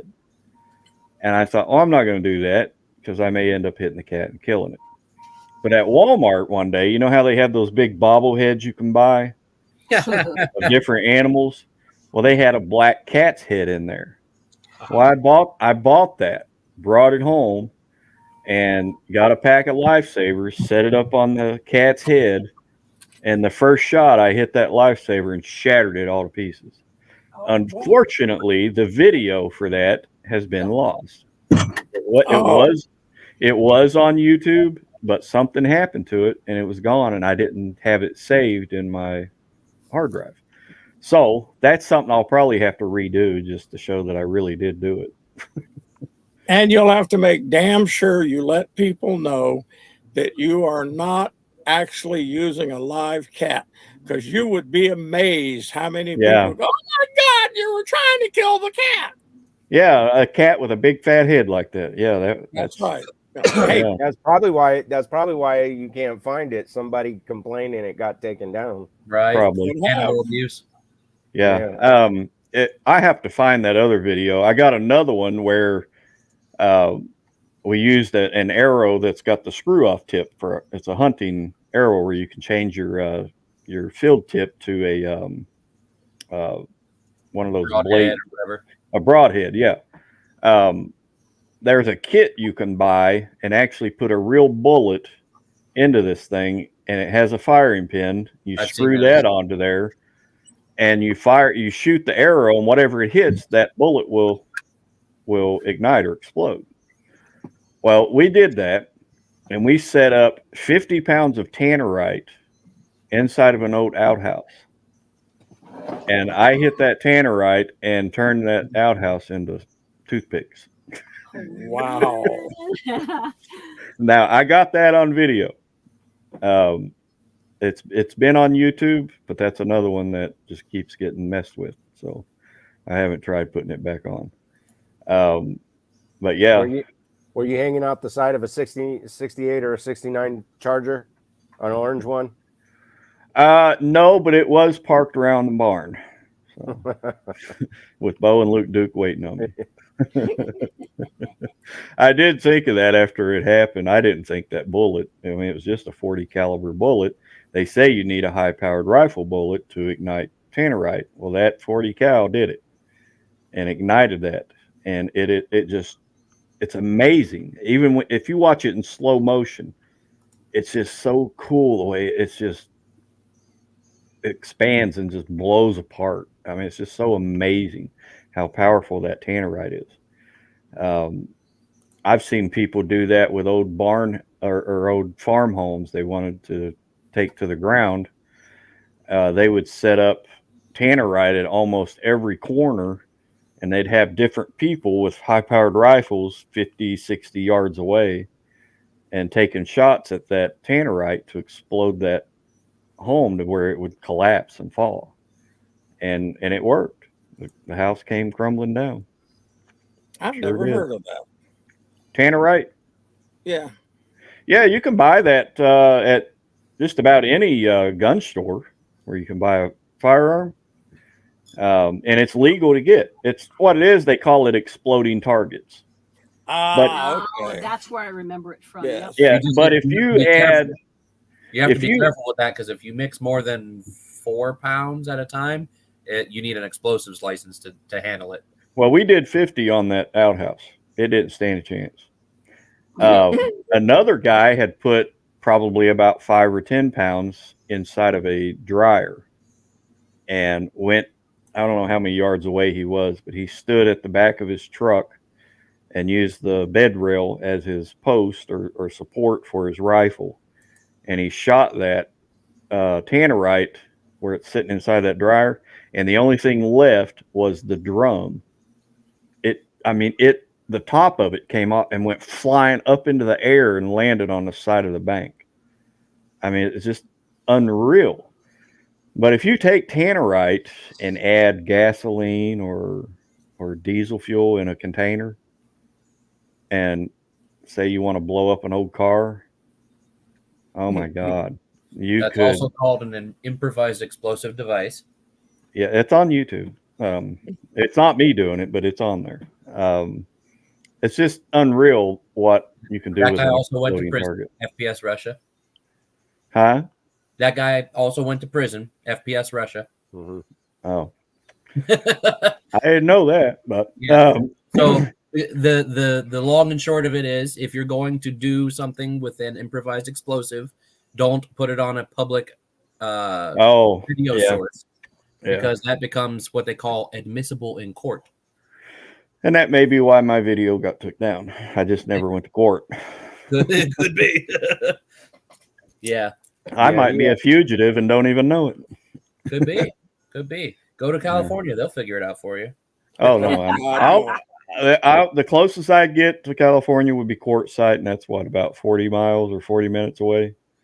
So No, not quite. Quartzsite's only about 18 miles from California.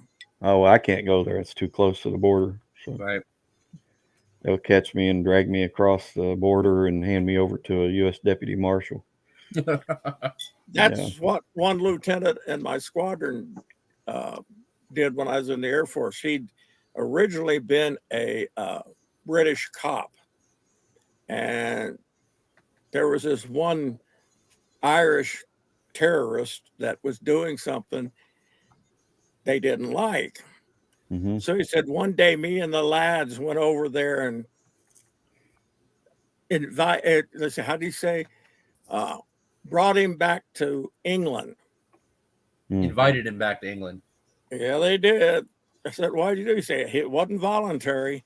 And it was, you listen to him talk and it must have been one hell of a thing. But they drug his ass back and took him far enough into England that when he was spotted,